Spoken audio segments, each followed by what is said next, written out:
लोग अघोरी नाम सुनते ही इतना डर क्यों जाते हैं? शमशान घाट से ही अघोरी सारी शक्तियों को प्राप्त करता है। सौ की साधना भी होती है, पिशाच की भी साधना होती है, रक्स पिशाचनी की भी साधना होती है। इन सारी शक्तियों को अर्जित करने के बाद में ना इंसान तभी एक अघोरी बन सकता है, वरना ऐसे कोई अघोरी नहीं बन सकता। शमशान की भस्म शरीर पे लगाने का क्या महत्व है?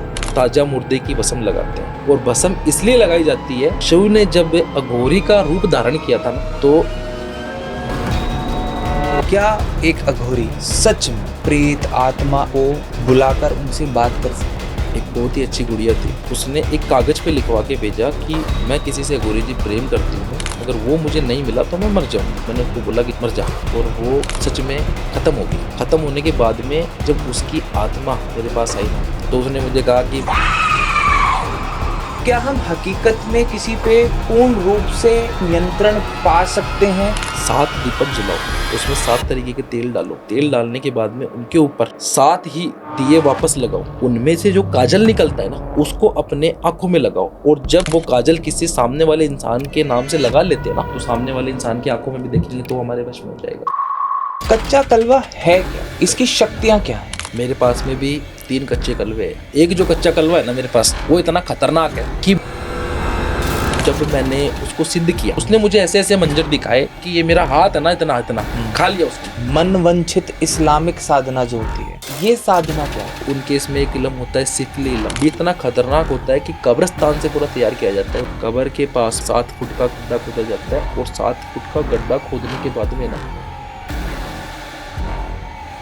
कभी आपके साथ ऐसा हुआ है कि कोई ऐसी शक्ति से आपका सामना हुआ हो जो आपके भी नियंत्रण से बाहर रही हो? मेरे गुरु ने मुझे कहा कि अगर तू उस साधना में से उठ जाएगा ना, तो तू तो वापस नहीं आएगा, लेकिन तेरी लाश ही वापस आएगी वहां से। वो आत्मा इतनी भयानक थी कि अगर उसे हम देख लेना तो इंसान की जो दिल है ना, धड़कना बंद हो जाए वहां पे।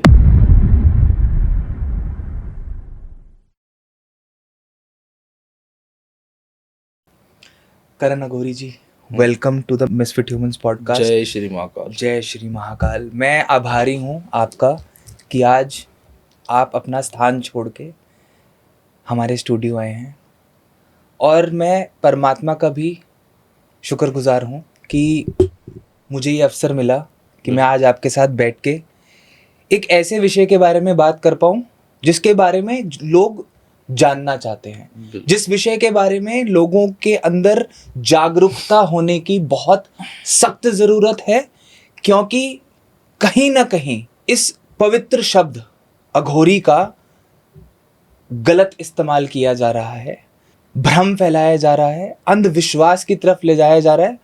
और आज का पॉडकास्ट हम एक बहुत ही बेसिक सिंपल सवाल से शुरू करना चाहेंगे, और मैं जानना चाहता हूँ आपके माध्यम से, आपकी साधना के माध्यम से, कि एक अघोरी कौन होता है? कौन है एक अघोरी? आखिर लोग अघोरी नाम सुनते ही इतना डर क्यों जाते हैं? अघोरी से तो लोगों को डर इसलिए लगता है कि अघोरी जो होता है जी, वो शमशान घाट में वास करता है। लोगों के मन में सबसे पहले यही चीज आती है कि ये अघोरी शमशान घाट में रहता है, इसलिए वो डर जाते हैं। ठीक है। दूसरी चीज ये कि अघोरी कौन होता है, आपने पूछा। अघोरी होता है शिव का अंश, क्योंकि अघोरी की जो उत्पत्ति हुई है, अघोरी की जो शुरुआत हुई है ना, वो शिव से हुई है। और अघोरी किसकी विधि करता है, किसकी पूजा करता है? वो स्वयं महाकाल की पूजा करता है, और उसे महाकाल के अलावा कोई प्रिय नहीं होता है। उसको उसका शमशान घाट और सिर्फ महाकाल और अघोरी उन्हीं को मानता है। और अघोरी जो लोग कोई गलत नाम अघोरी का यूज़ कर रहे हैं, आपने मुझे बताया कि अघोरी नाम से भ्रम भी फैला रहे हैं। ठीक है। कुछ लोग ऐसे हैं जो ये गलत क्रिया कर रहे हैं, लेकिन कहते हैं ना कि जैसी करनी वैसी भरनी, जो जैसा करेगा उसको वैसा भरना पड़ेगा। अगर एक इंसान किसी अघोरी से मिलता है हाँ, अपने जीवन में, हाँ, तो उसको संबोधित कैसे करे? क्योंकि मन में ना एक सवाल है बहुत लोगों के कि मैं एक अघोरी को देव कहूँ, गुरु कहूँ, महाराज कहूँ, या कोई ऐसा पर्टिकुलर शब्द है जिसका हम इस्तेमाल करेंगे एक अघोरी को संबोधित करने के लिए? अघोरी नाम कोई छोटा लगता है? अघोरी नाम कोई छोटा नाम नहीं है। अघोरी नाम पता है किसका है? स्वयं महाकाल का ही तो नाम अघोरी है। तो अघोरी को अघोरी जी इसलिए कहा जाता है, अघोरी का कोई और नाम नहीं होता।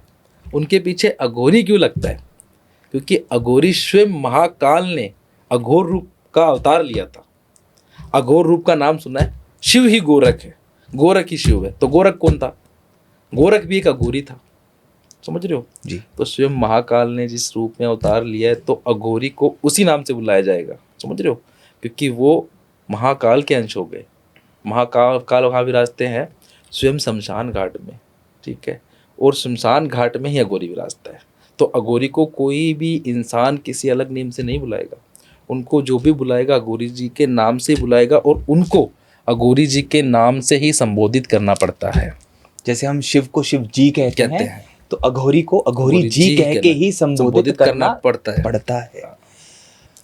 लोग अघोरी और तांत्रिक इन दोनों को ही कहीं ना कहीं गलत समझते हैं। जब भी बात होती है तो कहा जाता है कि तंत्र, काला जादू, नकारात्मक ऊर्जा, इन सब चीजों से जुड़ाव बना दिया जाता है। इसका सच क्या है? देखो, अघोरी तांत्रिक को लोग गलत समझते हैं। आपने मुझे कहा कि तंत्र, काला जादू, क्रिया, इन सारी चीज़ों को देख के लोग सोचते हैं कि अघोरी तांत्रिक गलत ही काम करते हैं। नहीं, कुछ अघोरी तांत्रिक जो होते हैं अच्छा भी करते हैं, सभी का बुरा नहीं करते। कहते हैं ना, इस दुनिया में जितने भी लोग हैं, जितने भी धरती पे आए हैं, जितनों को भी भगवान ने बनाया है, सबकी सोच एक जैसी नहीं बनाई भगवान ने, सबको अलग अलग तरीके की सोच दी है, समझ रहे हो। तो अघोरी और तांत्रिक को कुछ लोग गलत समझते हैं। गलत नहीं होता है, हालांकि अघोरी तांत्रिक के पास में शक्तियाँ सारी होती है, वो गलत भी कर सकते हैं, ठीक है, लेकिन गलत वो ऐसे किसी का नहीं करते हैं। वो गलत तभी करते हैं जब उनको लगता है ना कि इस इंसान ने बहुत बड़ा दुष्कर्म कर दिया है, बहुत बड़ा पाप कर दिया है, तभी उसी के साथ में वो गलत करते हैं।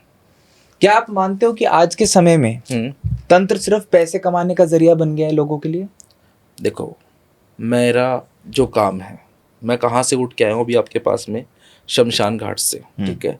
बहुत से लोग हाँ ऐसे हैं जो तंत्र, साधना, अघोरी, साधु के नाम से चीज़ें कर रहे हैं, लेकिन ये जो भी चीज़ें कर रहे हैं वो बहुत गलत कर रहे हैं। लेकिन ऐसा नहीं है कि सच्चे अघोरी नहीं है। आपको पता है महाकुंभ हुआ था जी, ठीक है, वहाँ पे महाकुंभ में अघोरी भी आए थे, तांत्रिक भी आए थे, पंडित भी आए थे। आपको पता है कितनी लाखों की तादाद में वहाँ पे साधुओं, अघोरी, तांत्रिक सब थे। तो आप एक चीज़ सोचो कि वो जितने भी थे वो सब थोड़ी खराब थे। आप कह रहे हो कि कुछ लोग कहते हैं कि अघोरी तांत्रिक सिर्फ एक पैसा का निकालने का जरिया बन रहा है। नहीं, ऐसा नहीं है, ठीक है। अघोरी तांत्रिक अच्छे भी है, अच्छा काम भी करते हैं, अच्छा काम बना के भी देते हैं, ठीक है। अघोरी, जैसे मैंने आपको बताया कि अघोरी शिव होता है, शिव का रूप होता है। वो तांत्रिक जो होता है वो काली माँ की पूजा करता है, क्योंकि उसको सबसे ज़्यादा जो शक्तियाँ चाहिए होती है ना, वो काली शक्तियाँ चाहिए होती है, और काली शक्तियों से वो काम करता है। क्या कोई भी सामान्य इंसान, आम इंसान अघोरी बन सकता है? नहीं, नहीं बन सकता। अघोरी बनना इतना आसान थोड़ी होता है। कोई भी ऐसे अघोरी थोड़ी बन जाएगा। अघोरी बनने के लिए उसको बहुत तप करना पड़ता है, अपने गुरु के मार्गदर्शन पे चलना पड़ता है, गुरु का ज्ञान प्राप्त करना पड़ता है, तभी जाके वो अघोरी बनता है। अघोरी बनना इतना आसान नहीं है। मैं अपने उम्र के 8 साल में जो था ना, तब से मैं अघोरी जी के साथ रहा हूँ, और आज समझ लो मुझे इतना समय होते आ रहा है करते करते, तब जाके आज मैं पूरे तरीके से जो मैंने संपूर्ण ज्ञान लिया है ना, उसके लिए मैंने बहुत तप किया है, बहुत विद्याएं की है, बहुत साधना की है, रात को जंगल में भी, ठीक है ना, अकेले रह के भी बहुत सी ऐसी ऐसी क्रिया की जो मेरे गुरु के आदेश पे की है। बिना गुरु ज्ञान के तो कोई अघोरी बन ही नहीं सकता है। और एक साधारण मनुष्य तो अघोरी बनना उसके लिए तो कहते हैं मुमकिन चीज़ ही नहीं है, ये नामुमकिन जैसी है। क्योंकि अघोरी को अपना घर, परिवार, माँ, बाप, भाई, बहन, इन सबको त्यागना पड़ता है। तो कोई साधारण मनुष्य कैसे अघोरी बन सकता है? आपकी व्यक्तिगत यात्रा कैसी रही है? आप इस मार्ग पे कैसे आए? मेरे तो देखो, कहते हैं कि हर चीज़ के पीछे कोई ना कोई रहस्य होता है जी, जो मेरे कर्म में लिख दिया था भगवान ने मेरे पैदा होने से पहले ही। कि जैसे कहते हैं कि सब इंसान के जो कर्म है ना, वो ऊपर से बनकर आते हैं और वो ऊपर वाला लिख देता है कि इसको इसके जीवन में क्या करना है। तो देखो, ये मैं आपको बताता हूँ कि मैं आज इस पे कैसे आ चुका और मैं कैसे आज ये साधना करता हूँ, क्यों मैं शमशान घाट में रहता हूँ और क्यों मैं अघोरी साधना करता हूँ। तो देखो, ये बात है बहुत पुरानी, जब मैं इस दुनिया में भी नहीं आया था, ठीक है, जब मैं पैदा भी नहीं हुआ था। तो कहते हैं कि किसी को संतान नहीं होती है, ठीक है, किसी को जब संतान नहीं होती है तो इंसान उस चीज़ को लेके दुखी हो जाता है। इंसान की क्या ख्वाहिश होती है कि उसके घर में भी संतान होनी चाहिए। तो मेरी माता को संतान नहीं हो रही थी। जैसे कहते हैं कि भाई घर के जो बूढ़े बुजुर्ग लोग होते हैं जी। तो वो तो हर भगवान के पास जाते हैं, हर देवी के पास जाते हैं, हर जगह ठोकर खाते हैं कि भाई हमारे घर में संतान होनी चाहिए। तो कहते हैं ऐसे ही मेरे जो माता और पिता है वो गए थे माता वैष्णो देवी, ठीक है। जब वो माता वैष्णो देवी गए ना, तो माता वैष्णो देवी पे जाके उन्होंने बहुत सी, कहते हैं ना भी, पूजा की, आराधना की, सब कुछ किया। तो वहाँ पे उनको, जैसे पूजा आराधना कर रहे थे ना, वहाँ पे उनको एक साधु मिले थे जी। जो एक अघोरी थे, ठीक है। तो उन्होंने उनसे भी बात की थी कि हमें संतान की प्राप्ति नहीं है। तो कहते हैं ना, इंसान दुखी हो जाता है। तो वो अघोरी जी ने कहा था संतान प्राप्ति हो जाएगी, ठीक है, लेकिन ये जो बालक है ना, तुझे हमें सौंपना पड़ेगा, तब जाके मेरी प्राप्ति हुई। लेकिन फिर भी क्या होते हैं कि जब मेरा जन्म हुआ तो कहते हैं कि उनके मन में, एक माँ बाप के मन में हो जाता है कि नहीं, हमारी संतान हम ऐसे कैसे किसी को सौंप दें, ठीक है, क्योंकि माँ बाप क्या चाहते हैं कि उनकी संतान उनके साथ रहे। तो फिर जैसे कहते हैं, जब मैं 8 साल का हो गया था तो मेरी तबीयत वगैरह ख़राब होने लगी थी, मैं बहुत ज़्यादा बीमार हो चुका था। तब जाके फिर मेरे माँ बाप को समझ में आया कि जो चीज़ उन्होंने कही है ना वो हमें करनी पड़ेगी। तो वही अघोरी जी ना, वही अघोरी जी वो सीधा मतलब हमारे घर तक पहुँच गए थे मुझे लेने के लिए। 8 साल की आयु में? 8 साल की आयु में उन्होंने ये कहा था कि ये मेरा शिष्य है और जो चीज़ हमने कह दी वो चीज़ हम करते हैं, मैं इसको लेके जाऊँगा।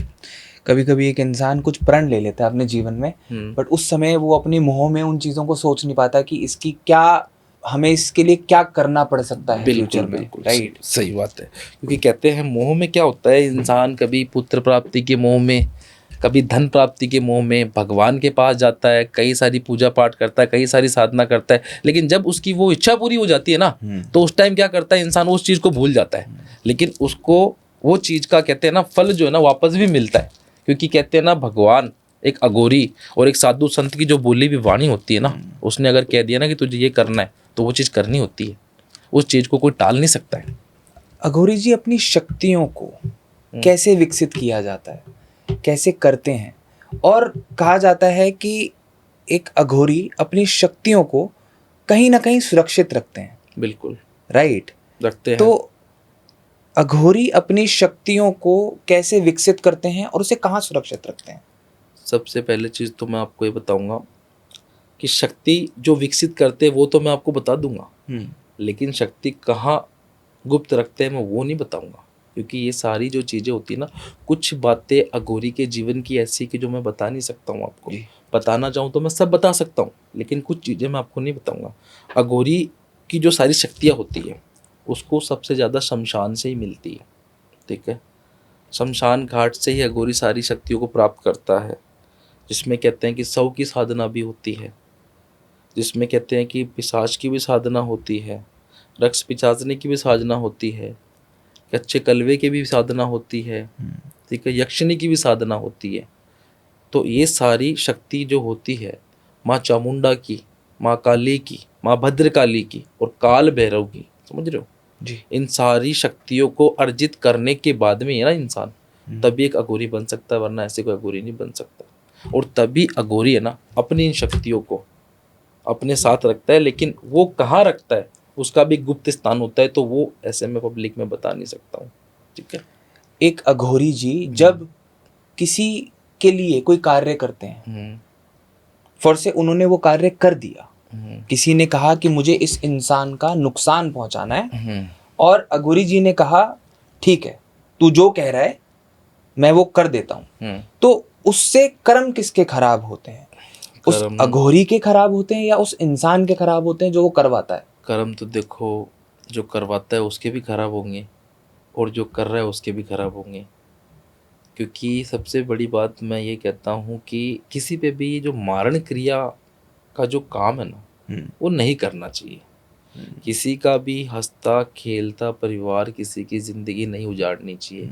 अघोरी वही होता है सच्चा, तांत्रिक वही होता है सच्चा जो किसी के जीवन को बर्बाद ना करे, किसी का जीवन के अंदर खुशियाँ दे, वो खुश रहे, उनकी लाइफ को आबाद करे। मेरे पास में ऐसे बहुत से किस्से आते हैं, तो मैं साफ मना कर देता हूँ कि मैं ये कार्य नहीं करूँगा। ठीक है। क्या एक इंसान अघोरी फिलॉसफी को अगर फॉलो करे तो वो अपने जीवन में पॉजिटिव चेंज ला सकता है 100%? बिल्कुल ला सकता है, क्यों नहीं ला सकता।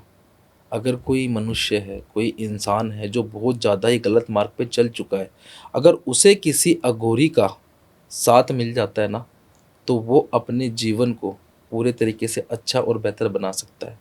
एक कोई मनुष्य अगर गलत कार्य करते रहा है, उसकी बहुत आदतें बदल चुकी है, वो गलत काम में इतना ज़्यादा डूब चुका है कि जिसकी कोई हद नहीं रही है, लेकिन एक अघोरी का साथ ऐसे तो मिलता ही नहीं है इतने आसानी से, लेकिन एक अघोरी का साथ मिल जाता है तो इंसान अपने जीवन को बेहतर बना सकता है। क्योंकि बेहतर इसलिए बना सकता है, अघोरी क्या करता है, साधना करता है, शमशान घाट में रहता है, भगवान की पूजा करता है, तो अघोरी कभी किसी को गलत ज्ञान तो दे ही नहीं सकता ना। अघोरी जो उसको ज्ञान देगा वो एक अच्छा ही ज्ञान देगा ना। तो अघोरी के साथ में अगर जो भी रहेगा उसका जीवन तो आबाद ही होना है, बर्बाद नहीं होना है। क्योंकि अघोरी चीज़ ही एक ऐसी होती है, क्योंकि उसका जो कर्तव्य होता है किसी को गलत मार्गदर्शन देना नहीं होता है, सही मार्गदर्शन देना होता है। समझे? क्योंकि साधना तो भगवान की हो रही है, शैतान की नहीं हो रही। कुछ साधना तो ऐसी भी होती है कि जिसमें शव की भी साधना करनी पड़ती है गौरी को। शव साधना क्या होती है मैं आपको बताता हूँ, पूरी बात तो नहीं बताऊंगा, लेकिन मैं थोड़ा सा आपको बताता हूँ कि शव की जो साधना होती है ना, वो अघोरी की साधना एक सबसे खतरनाक साधना होती है, समझ लो। क्योंकि शव साधना में अघोरी क्या करते हैं कि जैसे कि गंगा घाट है जी, ठीक है। अब गंगा घाट पे जैसे क्या होता है कि कुछ लोग जैसे ख़त्म हो जाते हैं हरिद्वार में, गंगा घाट में, बहुत सी जगह आपने देखा भी होगा। तो लोग क्या करते हैं कि जो मर जाता है इंसान, ठीक है, कुछ लोगों में परंपरा होती है कि जलाने की, किसी में होती है दफनाने की, किसी में होती है जल में प्रवाह करने की। तो जो डेड बॉडी को प्रवाह करवा देते हैं ना, तो करवाने के बाद में क्या होता है कि अघोरी क्या करते हैं कि उस लाश को भी ना वहाँ से निकाल के ले जाते हैं। क्यों ले जाते हैं? शव साधना करने के लिए। क्योंकि शव की साधना अघोरी जो करता है ना, वो एक मुर्दे से ही कर सकता है। शव की साधना जलते हुए चिता के पास करनी पड़ती है। शव साधना करने के लिए जलती हुई चिता के ऊपर ही है ना अघोरी को हर चीज़ पका के खानी पड़ती है, समझ रहे हो। और शव साधना जो होती है वो कोई छोटी साधना नहीं होती, वो बहुत ही बड़ी साधना होती है। और शव साधना के ज़रिए अघोरी जो चाहे वो कर सकता है। अगर अघोरी चाहे तो किसी को भी अपने पास बुला सकता है। अगर आज आपने मुझे कह दिया, और मैंने जो शव साधना सिद्ध कर रखी है, आपने मुझे कह दिया कि मुझे ये इंसान चाहिए, मैं इसे चाहता हूँ, ठीक है, तो वो आपके पास भी आ सकता है। क्योंकि शव की जो शक्तियाँ होती है ना, उस शक्तियों के ज़रिए किसी इंसान का भी जो माइंड होता है, दिमाग होता है ना, हम हमारी तरफ कैचअप कर सकते हैं और उसको हम अपने पास बुला सकते हैं, उसको हम अपने से दूर भी कर सकते हैं। अगर कोई इंसान हमारे जीवन को ख़राब कर रहा है, बर्बाद कर रहा है, हमें जीने नहीं दे रहा है, तो शव जो होते हैं ना, शव की जो साधना होती है, उससे हम सामने वाली ज़िंदगी को भी ख़राब कर सकते हैं। तो शव की साधना ऐसी होती है। और शव जो होते हैं उनको सिद्ध करने के लिए अघोरी को जो जलती चिता होती है ना, कभी कभी तो उसके ऊपर बैठ के भी साधना को सिद्ध करना पड़ता है, अपने आप को भी जलाना पड़ता है। बट इसका आध्यात्मिक उद्देश्य क्या है? मतलब इसका पर्पस क्या है? एक अघोरी इतनी तप, इतनी तपस्या, इतनी गहराई तक क्यों चला जाता है? उससे उसको क्या प्राप्त होता है जी? शिव प्राप्त करने के लिए, महाकाल को प्राप्त करने के लिए अघोरी का उद्देश्य क्या होता है? वो सारी साधना, सारी क्रिया, जितनी भी चीज़ें अघोरी अपनी विद्या, अपना ज्ञान जो अर्जित करता है ना, वो महाकाल का नाम लेके शिव की साधना से ही करता है। क्योंकि अघोरी का उद्देश्य क्या होता है? अघोरी का एक ही उद्देश्य होता है कि जितनी भी साधना सिद्ध कर ली ना उसने, वो साधना से वो किसी का अच्छा ही करे, किसी का बुरा ना करे, किसी का जीवन सुधारे, इंसान उसके जीवन में खुश हो जाए। और दूसरी चीज़, अघोरी का सबसे बड़ा उद्देश्य यही होता है कि उसको महाकाल के पास जाना होता है। महादेव के पास। उसको पता होता है कि मृत्यु के बाद मुझे महादेव प्राप्त होंगे। ओगड़ जो होते हैं ना, वो ये मानते हैं कि महादेव उनके साथ ही है। और जो अघोरी होता है उसको वो ये मानता है कि मैं मृत्यु के बाद सीधा महादेव के पास जाऊंगा। ये चीज होती है। अघोरी जी, शमशान की भस्म हाँ, शरीर पे लगाने का क्या महत्व है? शमशान की भस्म तो इसलिए लगाई जाती है कि आपने महाकाल उज्जैन की आरती देखी है कभी? सामने से तो नहीं देखी, बट हाँ। तो वो वहाँ पे आपको पता है वो शमशान की भस्म जो होती है वो क्यों लगाई जाती है? इसलिए लगाई जाती है कि महाकाल जो है, मैंने एक बात बताई थी, वो कहाँ रहते हैं? शमशान में। और अघोरी किसकी पूजा करता है? वो महाकाल की पूजा करता है। तो शिव ने जब अघोरी का रूप धारण किया था ना, तो महाकाल ने भस्म अपने शरीर पे लगाई थी। और वो भस्म जो होती है ना, ताजा मुर्दे की भस्म लगाते हैं। और भस्म इसलिए लगाई जाती है कि उनकी जो शक्तियाँ होती है, उनका जो ज्ञान होता है, ठीक है, उससे वो पूरा उनके पास ही रहता है। क्योंकि मरने के बाद में जो वहाँ पे आत्माएं होती है ना शमशान घाट में, तो शिव उनको फिर भी भस्म के रूप में अपने ऊपर रखते हैं, अपने गले से लगा के रखते हैं। तो अघोरी का भी वही कारण होता है कि अघोरी क्यों लगाता है वो राख, वो भस्म इसीलिए लगाता है कि वो जो भी आत्मा है ना, आज से वो शमशान घाट में आ गई तो वो उसकी होगी अब, ठीक है ना। क्यों भटके ना? वो भटके ना, भटक भी सकती है, ऐसे नहीं है। भटकती हुई आत्मा को वो कंट्रोल भी कर लेता है अघोरी तो। पर जो शमशान घाट में आत्मा आ गई ना, फिर वो उसकी फैमिली का हिस्सा होगी। जैसे कहते हो ना आपके इसमें कि फैमिली का हिस्सा, मतलब कि हमारे इसमें कहते हैं कि परिवार हो गया हमारा वो। जैसे कि मैं शमशान घाट में रहता हूँ, मुझे पता है कि आज ये आत्मा यहाँ जली है, ठीक है, और आज के बाद में इसको कोई देखने नहीं आएगा। सिर्फ 12 दिन तक लोग देखने आएंगे, 13वें दिन उसको कोई देखने नहीं आएगा।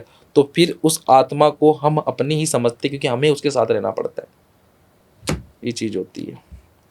क्या एक अघोरी हाँ, सच में प्रेत, आत्मा, अदृश्य शक्तियों को बुलाकर उनसे बात कर सकता है? बिल्कुल कर सकता है, क्यों नहीं कर सकता। मैं आपको ऐसी चीज़ बताऊंगा कि आप सुन के एक बार बोलोगे कि ये क्या चीज़ बता दी आपने मेरे को। अघोरी के पास जो साधना होती है, ठीक है, वो कई साधनाओं से ऐसी ऐसी चीज़ें कर सकता है कि जो इंसान के लिए ना सोचना भी एक नामुमकिन सा होता है, ठीक है। जैसे कि एक मैं आपको किस्सा बताता हूँ।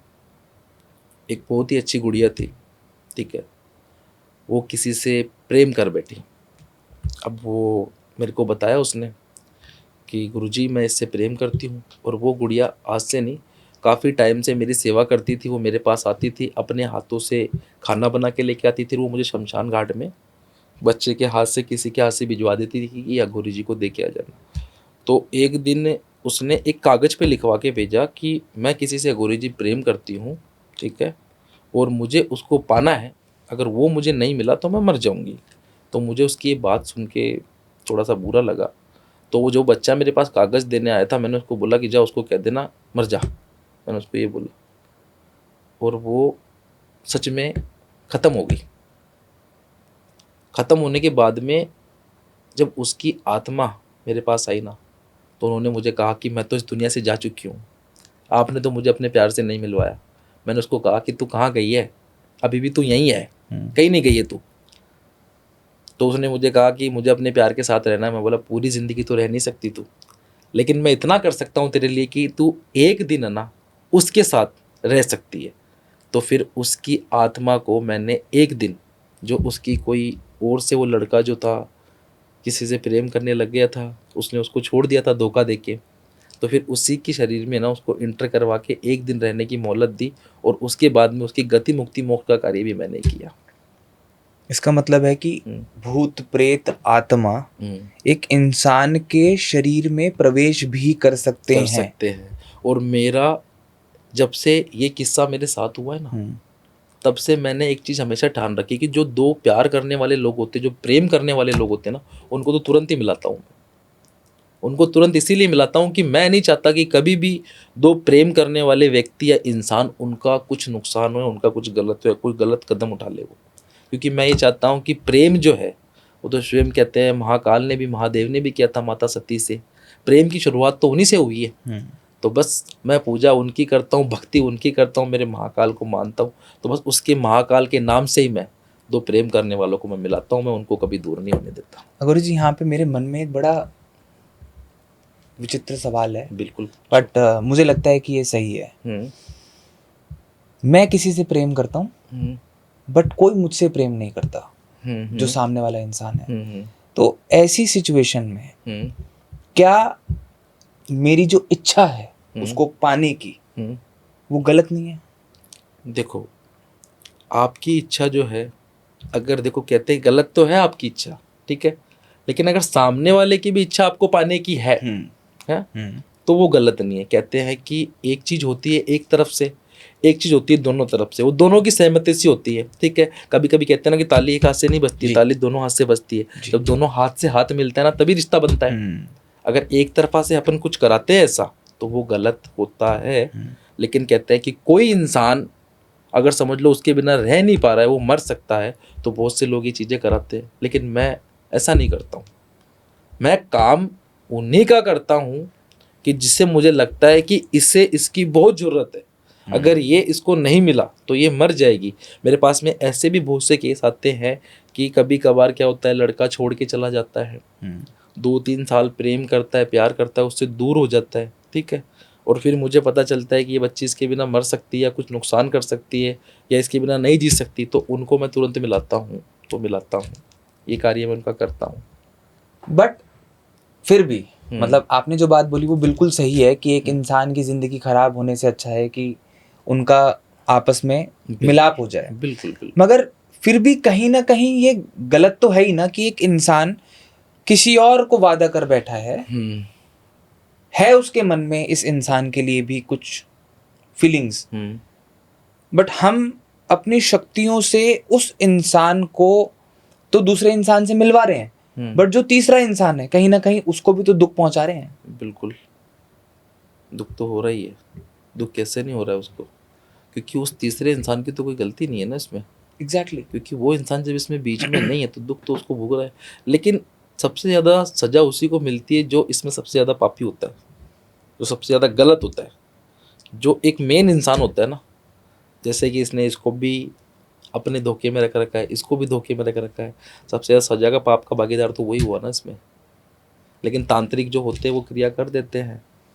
अब जैसे कि किसी को अपने तरफ करने के लिए, अपने प्यार में डालने के लिए सम्मोहन क्रिया होती है।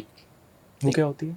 सम्मोहन क्रिया का मतलब ये होता है कि सम और मन, ठीक है, सौ और मन। सम्मोहन क्रिया कैसी होती है कि इंसान के मन में इतना प्यार भर दो कि वो हमारे बिना रह ना पाए, और उसके दिमाग में सिर्फ हमारी छवि ऐसी डाल दो कि जब भी वो देखे तो हम ही देखें। तो सम्मोहन क्रिया के जरिए एक ऐसा आकर्षण बनता है कि कोई भी स्त्री, कैसी भी स्त्री होती है ना, वो सामने वाले के पूरे तरीके से वश में हो जाती है। लेकिन वो होती तभी है कि उससे हमारे आंखों का अट्रैक्शन होता है, हमारी कोई बातचीत होती है, हम उसे जानते हैं। ऐसे नहीं होता है कि हम किसी पर भी सम्मोहन क्रिया कर सकते हैं, किसी को भी अपने वश में कर ले, ये नहीं होता है। सम्मोहन क्रिया उन्हीं पे होगी जिन्हें हम जानते हैं, जिन्हें हम पहचानते हैं, जिनसे हम बात कर सकते हैं, उन्हीं पे होती है। जैसे कि आज मैं आपसे बात कर रहा हूँ तो सम्मोहन क्रिया मैं आप पे कर सकता हूँ, आपकी आंखों से आंखें मिला के। मुझे सिर्फ कुछ नहीं करना, मुझे सिर्फ एक साधना है, मेरी साधना तो मेरे साथ ही है, मेरी शक्ति तो मेरे साथ ही है। मुझे यहाँ बैठे बैठे मुझे पता है क्या करना है। बस 2 चीज़ें मुझे करनी है, 2 चीज़ों के जरिए मैं आपको भी अपने अट्रैक्शन में ले सकता हूँ कि जो चाहूँ मैं आपसे वो करवा सकता हूँ। लेकिन मैं गलत नहीं करता, मैं करता हूँ सही के लिए। जो भी होता है मैं सही का काम करता हूँ, गलत का मैं कभी साथ नहीं देता हूँ। जो भी ये मारण क्रिया, ये क्रिया करनी है, वो नहीं देता हूँ।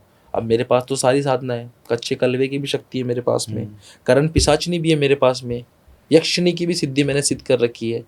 41 दिन तक मैंने ये सिद्धि को सिद्ध करने के लिए 41 दिन पीपल के पेड़ के नीचे बैठ के दीपक लगाकर अपने गुरु के आदेश से यक्षिणी की साधना की थी। अब यक्षिणी की साधना मैंने, क्योंकि बहुत से लोग इसलिए सोचते हैं कि जो तांत्रिक होते हैं ना, वो यक्षिणी की साधना इसलिए करते हैं कि वो जो चाहते हैं ना वो हो। लेकिन मैंने इसलिए की कि मुझे सिर्फ उससे ज्ञान प्राप्त हो, मुझे उससे ज्ञान मिले। और उनकी बहुत सी इच्छाएं भी होती है यक्षिणी की, जब हम उनको सिद्ध करते हैं तो बहुत सारी चीज़ें भी होती है उसमें, बहुत सी मांग रखती है वो अपनी, बहुत सी शर्तें भी होती है उनकी। अगर उनकी शर्तें पूरी नहीं होती है तो फिर वो कुछ भी कर सकती है। गुरुजी, मैंने कुछ दिन पहले एक पॉडकास्ट देखा था और उस पॉडकास्ट में एक तांत्रिक थे या गौरी थे, मैं इस चीज़ की पुष्टि नहीं कर सकता, बट वो पॉडकास्ट करते करते जो होस्ट थे उन्होंने उनको बोला कि आप क्या शक्ति को यहाँ पे बुला सकते हो इस समय? तो उन्होंने कहा हाँ मैं बुला सकता हूँ, और उन्होंने कुछ ऐसी चीज़ करी। अब वो मुझे नहीं पता कि वो प्री रिकॉर्डेड था या किसी तरीके से टेपर्ड था, टेम्पर्ड था, बट क्या ऐसा एक्चुअल में हो सकता है? क्या हम कभी भी किसी भी समय शक्ति को बुला सकते हैं? बिल्कुल, शक्ति को तो बुलाना, जैसे कि जो अघोरी होता है, जो तांत्रिक होता है, उन्होंने अपनी शक्तियों को सिद्ध किया तो शक्तियाँ तो उनके साथ रहती है। मैं चाहूँ तो मेरी शक्ति को भी यहाँ बुला सकता हूँ, लेकिन मैं बुलाना नहीं चाहता यहाँ पे। दूसरी बात ये है कि अघोरी को कहीं पे भी अपनी शक्ति नहीं दिखानी चाहिए। अघोरी का काम क्या होता है कि अपनी शक्ति को उसको शमशान से ही सीमित रखना चाहिए, और सारे जो कार्य होते हैं ना वो शमशान से ही करता है, और सारे कार्यों को शमशान से बनाना पड़ता है अघोरी को। तो क्या आप कहोगे कि ढकोसलेबाजी है, ऐसे दिखाना और ये सब करना, ये गलत है? देखो, गलत है, मैं ये चीज़ मानता हूँ, क्योंकि ये चीज़ नहीं करनी चाहिए। अपनी शक्ति का प्रदर्शन नहीं करना चाहिए। जो शक्ति का प्रदर्शन करता है उसका मैं गलत ही मानता हूँ। अपनी शक्तियों को अपने जगह पे, अपने स्थान पे रखनी चाहिए, और उसी से तुम काम करो ना। काम करो लोगों का उद्देश्य के लिए काम करो। जो लोग अच्छा चाहते हैं उनका अच्छा काम बनाओ, गलत मत करो किसी के साथ। मेरा कहना यही। सही बात है। अगर वशीकरण सच में होता है, जैसा आपने कहा कि इट इज पॉसिबल, राइट, तो किस प्रकार के वशीकरण होते हैं? कुछ जैसे हमने भी सुने हैं, कहते हैं कि काजल से वशीकरण होता है, कुछ कहते हैं कि संभोग करने से वशीकरण होता है। मोहिनी वशीकरण को लेकर तो लोग बहुत ही ज्यादा बातें करते हैं, जैसा आपने अभी बताया। देखो, तो क्या हम हकीकत में किसी पे पूर्ण रूप से उस पे नियंत्रण पा सकते हैं? कि मैंने कहा कि हिल तो हिल, मैंने कहा उठ तो उठ, मैंने कहा बैठ तो बैठ, मैंने कहा छत से कूद जा, ऐसा नहीं बोलना किसी को, मगर क्या ऐसी नियंत्रण क्रिया भी की जा सकती है किसी पे? होती है। उसे कहते हैं महामोहिनी जो वशीकरण होता है ना, उसे कहते हैं। लेकिन महामोहिनी वशीकरण हर कोई तांत्रिक, हर कोई अघोरी इतनी आसानी से नहीं कर सकता। ऐसे क्यों? जिसने पूरा ज्ञान अर्जित किया अपने गुरु से, जिसने अपने गुरु के साथ में अपना पूरा समय बिताया है, जिसने अपने गुरु की पूरी विद्या ली है ना, वही महामोहिनी वशीकरण कर सकता है। ऐसे अन्यथा कोई भी महामोहिनी वशीकरण कर नहीं सकता। और महामोहिनी वशीकरण एक ऐसी चीज है कि अगर वो हम किसी के ऊपर लागू कर देते हैं ना, तो सामने वाला इंसान हमारे कहने पे उठ तो उठ, बैठ तो बैठ, चल तो चल, कूद जा तो कूद जा, ये भी होता है। क्योंकि बाद में क्या होता है, महामोहिनी वशीकरण से सामने वाला इंसान उसके ही प्यार में पड़ जाता है, उसको उसकी ही बातें अच्छी लगती है, और जैसा वो कहता है उसको वही पसंद आता है। अगर वो उसको गाली भी देगा ना तो वो भी उसको अच्छी लगेगी, उसको वही बुरा नहीं लगेगा। फिर अगर वो गलत भी होगा ना तब भी उसको वही सही लगेगा। तो महामोहिनी की क्रिया जो होती है ना, ये बहुत कठिन क्रिया होती है, और ये मैंने अपने गुरु से प्राप्त की है। एक छोटा सा मैं उसको बताता हूँ उपाय, कि अगर हम चाहते हैं, कोई किसी से प्रेम करता है, वो चाहता है कि ये मेरे वश में हो जाए या मेरे काबू में हो जाए, तो एक दीपक होता है ना मट्टी का, 7 दीपक जलाओ, 7 तरीके के, उसमें 7 तरीके के तेल डालो, सरसों का तेल, तिल्ली का तेल, आंवला का तेल, जितने भी 7 तेल होते हैं ना अलग टाइप के, वो तेल डालो। तेल डालने के बाद में उनके ऊपर 7 ही दिए वापस लगाओ।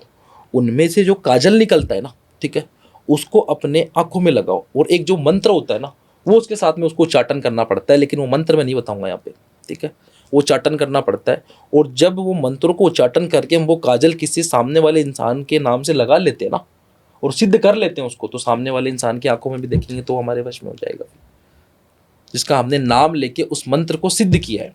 समझे मेरी बात?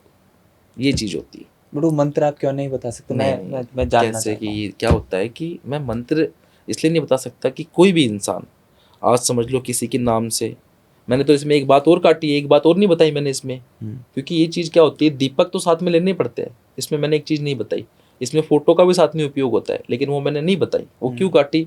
मुझे पता है कि कोई भी इंसान अगर घर में बैठ के ये चीज़ करने की कोशिश करेगा किसी के ऊपर, तो किसी का नुकसान ना हो, किसी के साथ में कुछ गलत ना हो। और कहते हैं ना, कोई इंसान अपना नुकसान ना कर ले, कभी कभी क्या होता है कि हम किसी को अपना बनाने के चक्कर में कभी कभार क्या होता है कि हम सामने वाले के बन जाते हैं। कहते हैं उल्टी चीज भी कभी कभार हो जाती है, उल्टी चीज नहीं होनी चाहिए, चीजें सही होनी चाहिए। क्योंकि ये कहते हैं ना कि आम इंसान तो ये चीज नहीं कर सकता ना, हर किसी के बस की बात थोड़ी होती है ये सब चीजें करना। और जी एक बड़ा सोचने वाला सवाल है। कहा जाता है कि जिस इंसान की इच्छाएं अधूरी रह जाती हैं, जिस इंसान के कार्य अधूरे रह जाते हैं, जिस इंसान की समय से पहले मृत्यु हो जाती है, जिस इंसान के जीवन में उसकी कुछ मंशाएं होती है, रह जाती हैं, उसकी आत्मा भटकती है। और है।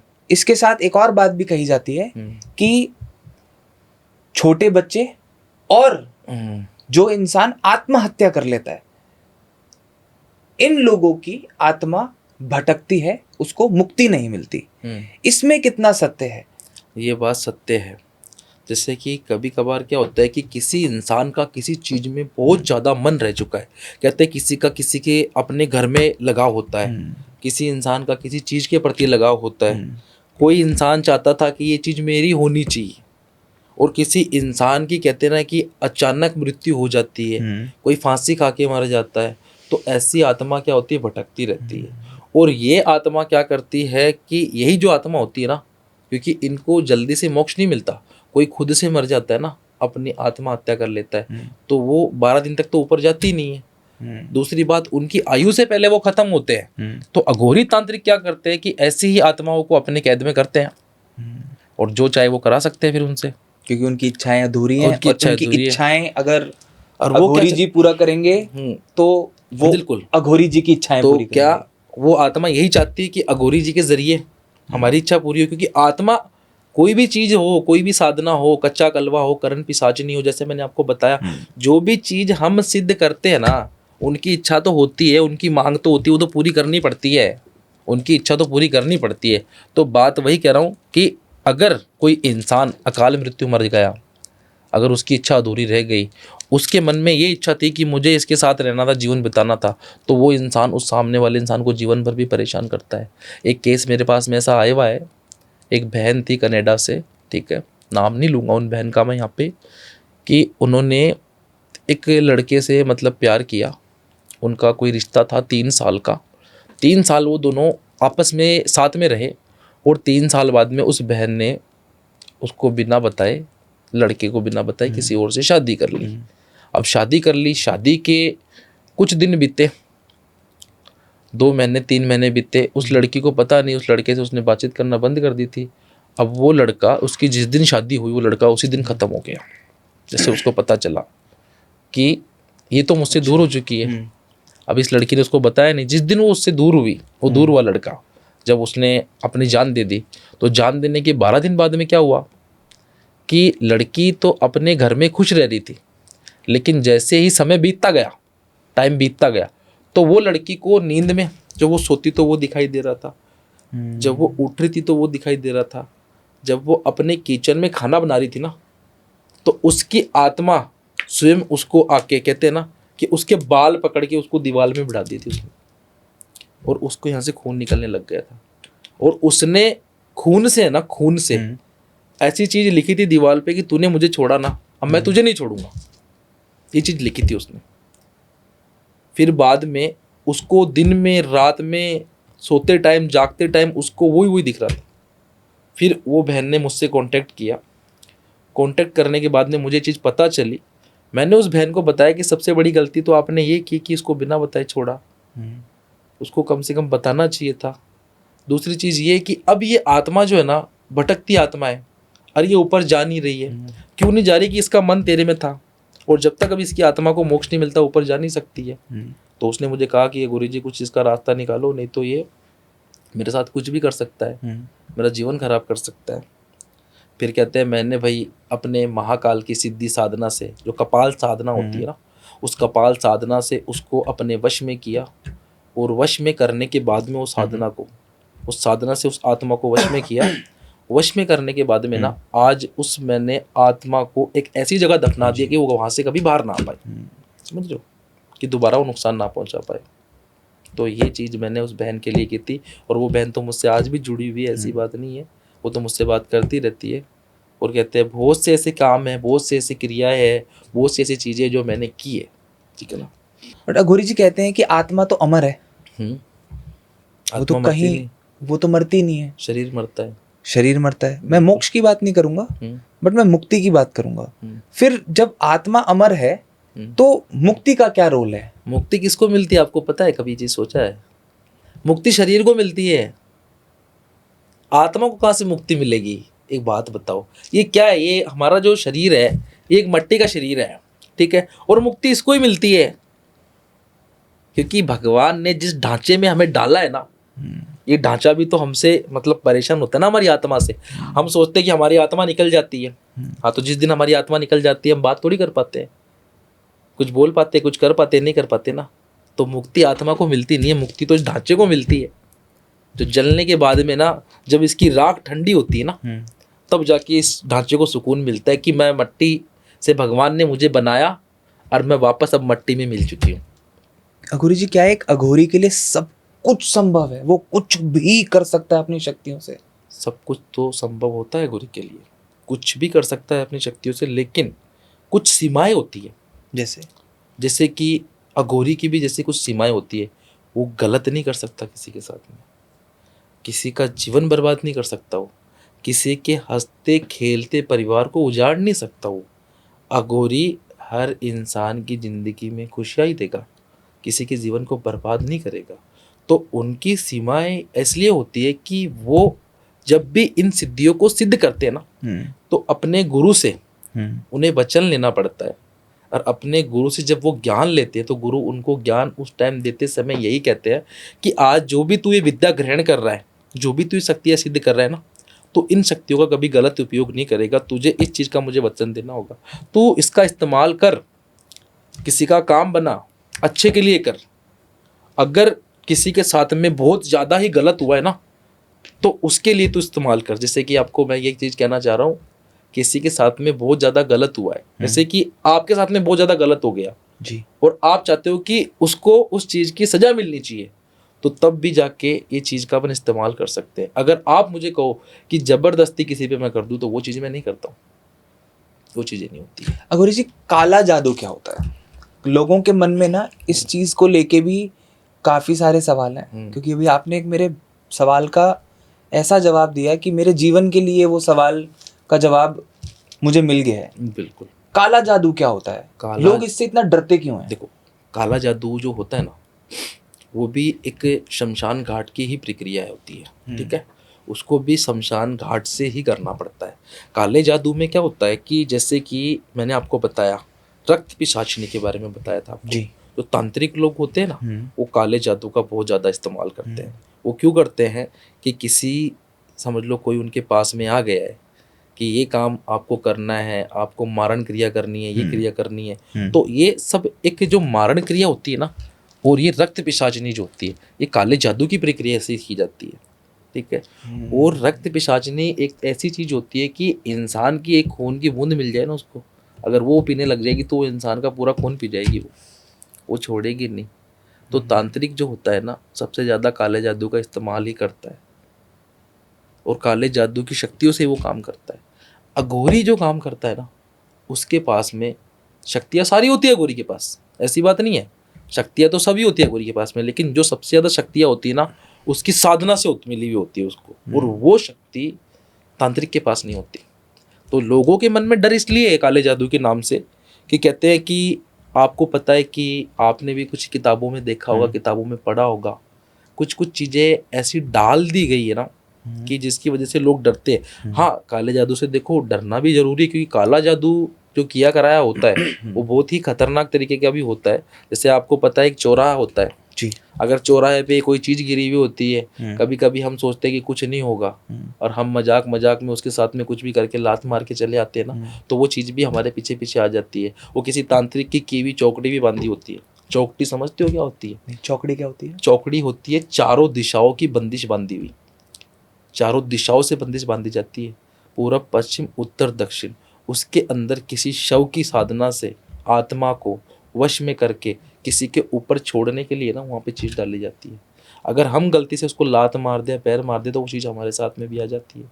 बट अघोरी जी, हम्म, क्या ये अन्याय नहीं है? इस सृष्टि का अन्याय नहीं है कि मैंने तो कुछ गलत नहीं किया, हाँ। मैं तो अनजान था, मैं तो गाड़ी से जा रहा था, मैं तो मोटरसाइकिल से जा रहा था, मैं तो पैदल जा रहा था, मुझे ऐसे वो मेरा चीज़, कोई लेना देना ही नहीं था किसी चीज से, मैं वहां से निकल गया। देखो वो जो चीज़ है ना, ऐसे किसी के पीछे नहीं लगते, अच्छा। वो ऐसे किसी को परेशान नहीं करते। आपको पता है शमशान घाट में कितनी आत्माएं होती है, कितने मुर्दे जलते हैं।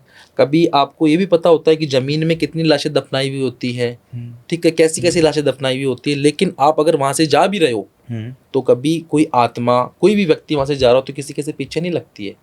वो पीछे कब लगती है कि जब कोई जान बूझ के कुछ ऐसा काम करता है, तब जाके वो पीछे लगती है, नहीं तो ऐसे अन्यथा पीछे नहीं लगती है। एक बात बताता हूँ मैं आपको। एक बार की बात थी, 4 दोस्त थे, मजाक मजाक के अंदर शमशान घाट में चले गए। ठीक है, मजाक कर रहे थे, कुछ नहीं होता है, क्या होगा, कुछ नहीं होगा। ये चीज़ चलते चलते एक दोस्त ने बोला कि यहाँ पे ये मुर्दे की जो राख है ना, ये पड़ी हुई, ये ले ले और ये हड्डी लेके तू बाहर आके दिखा मेरे को, ठीक है ना, तो अब मैं तुझे मान जाऊंगा कि तेरे को डर नहीं लगता, बस एक मजाक में। तो उस लड़के ने सच में क्या करा, वो मुर्दे की राख और मुर्दे की हड्डी बाहर लेके आ गया। अब ले जाके उसने क्या करा, वो राख तो, हड्डी तो उसने वहां फेंक दी और राख उसके हाथ पे लगी थी, उसने राख भी छोड़ दी। वो दोस्तों के सामने तो ऐसा हीरो बन गया, लेकिन जब वो घर आया ना वो बच्चा, तो वो आत्मा उसके बेड पे बैठ के उससे बात कर रही थी, क्या बात है, मेरे शरीर का हिस्सा कैसे उठा के लेके आ गया था तू, अब मुझे तेरे शरीर का हिस्सा चाहिए। तो ये चीज़ भी होती है। तो ये ऐसे है ना, किसी को परेशान नहीं करती। जब इनसे कोई छेड़खानी कर देता है ना, तो अब ये छोड़ती भी नहीं है। क्योंकि डर इसी तरीके से बनाया जाता है ना लोगों के मन में कि यार तुम्हें ऐसे हो गया, तुम्हें वैसे हो गया, अगर तुम गलत हो तो तुम्हारे साथ गलत होने के चांसेस होगा। गलत हो तो गलत होगा। देखो कहते हैं ना कि इंसान जो कहते हैं ना कर्म करेगा ना, फल उसको वैसा मिलना है। चाहे आज वो कोई भी हो, कितना भी अच्छा हो, कितना भी बुरा हो, जो इंसान बुरे काम करेगा ना उसके साथ में बुरा ही होना है, और जो अच्छा करेगा उसके साथ में अच्छा होना है। वो ऊपर वाला सबको देख रहा है। अघोरी जी, तंत्र में कुछ क्रियाएं हैं जिन क्रियाओं का काफी ज्यादा नाम लिया जाता है, जैसे स्तंभन क्रिया की बात करी जाती है, मारण क्रिया की बात करी जाती है। इन क्रियाओं में एक्चुअल में कितनी ताकत है और इन क्रियाओं के माध्यम से क्या क्या किया जा सकता है? मारण क्रिया तो वो चीज़ है कि किसी इंसान के नाम से एक पुतला बना के, ठीक है ना, किसी इंसान के नाम से पुतला बना के 7 दिन का, पता है, एक रक्त जो होता है ना, रक्त में उस पुतले को भिगा कर उस पे एक ऐसी सिद्धि लगाई जाती है जिससे कहते हैं ना मारण क्रिया अपन तैयार करते हैं। उस पुतले के अंदर सामने वाले इंसान का जो कपड़ा होता है ना जिसपे मारण क्रिया करते हैं, उस इंसान का कपड़ा होना जरूरी है, और उस इंसान के कपड़े से वो पुतला बनाया जाता है, ठीक है। और उसको बकरे का जो खून होता है ना, बकरे का जो खून होता है, 7 दिन तक उसको उसमें डुबाया जाता है। अच्छा, ठीक है।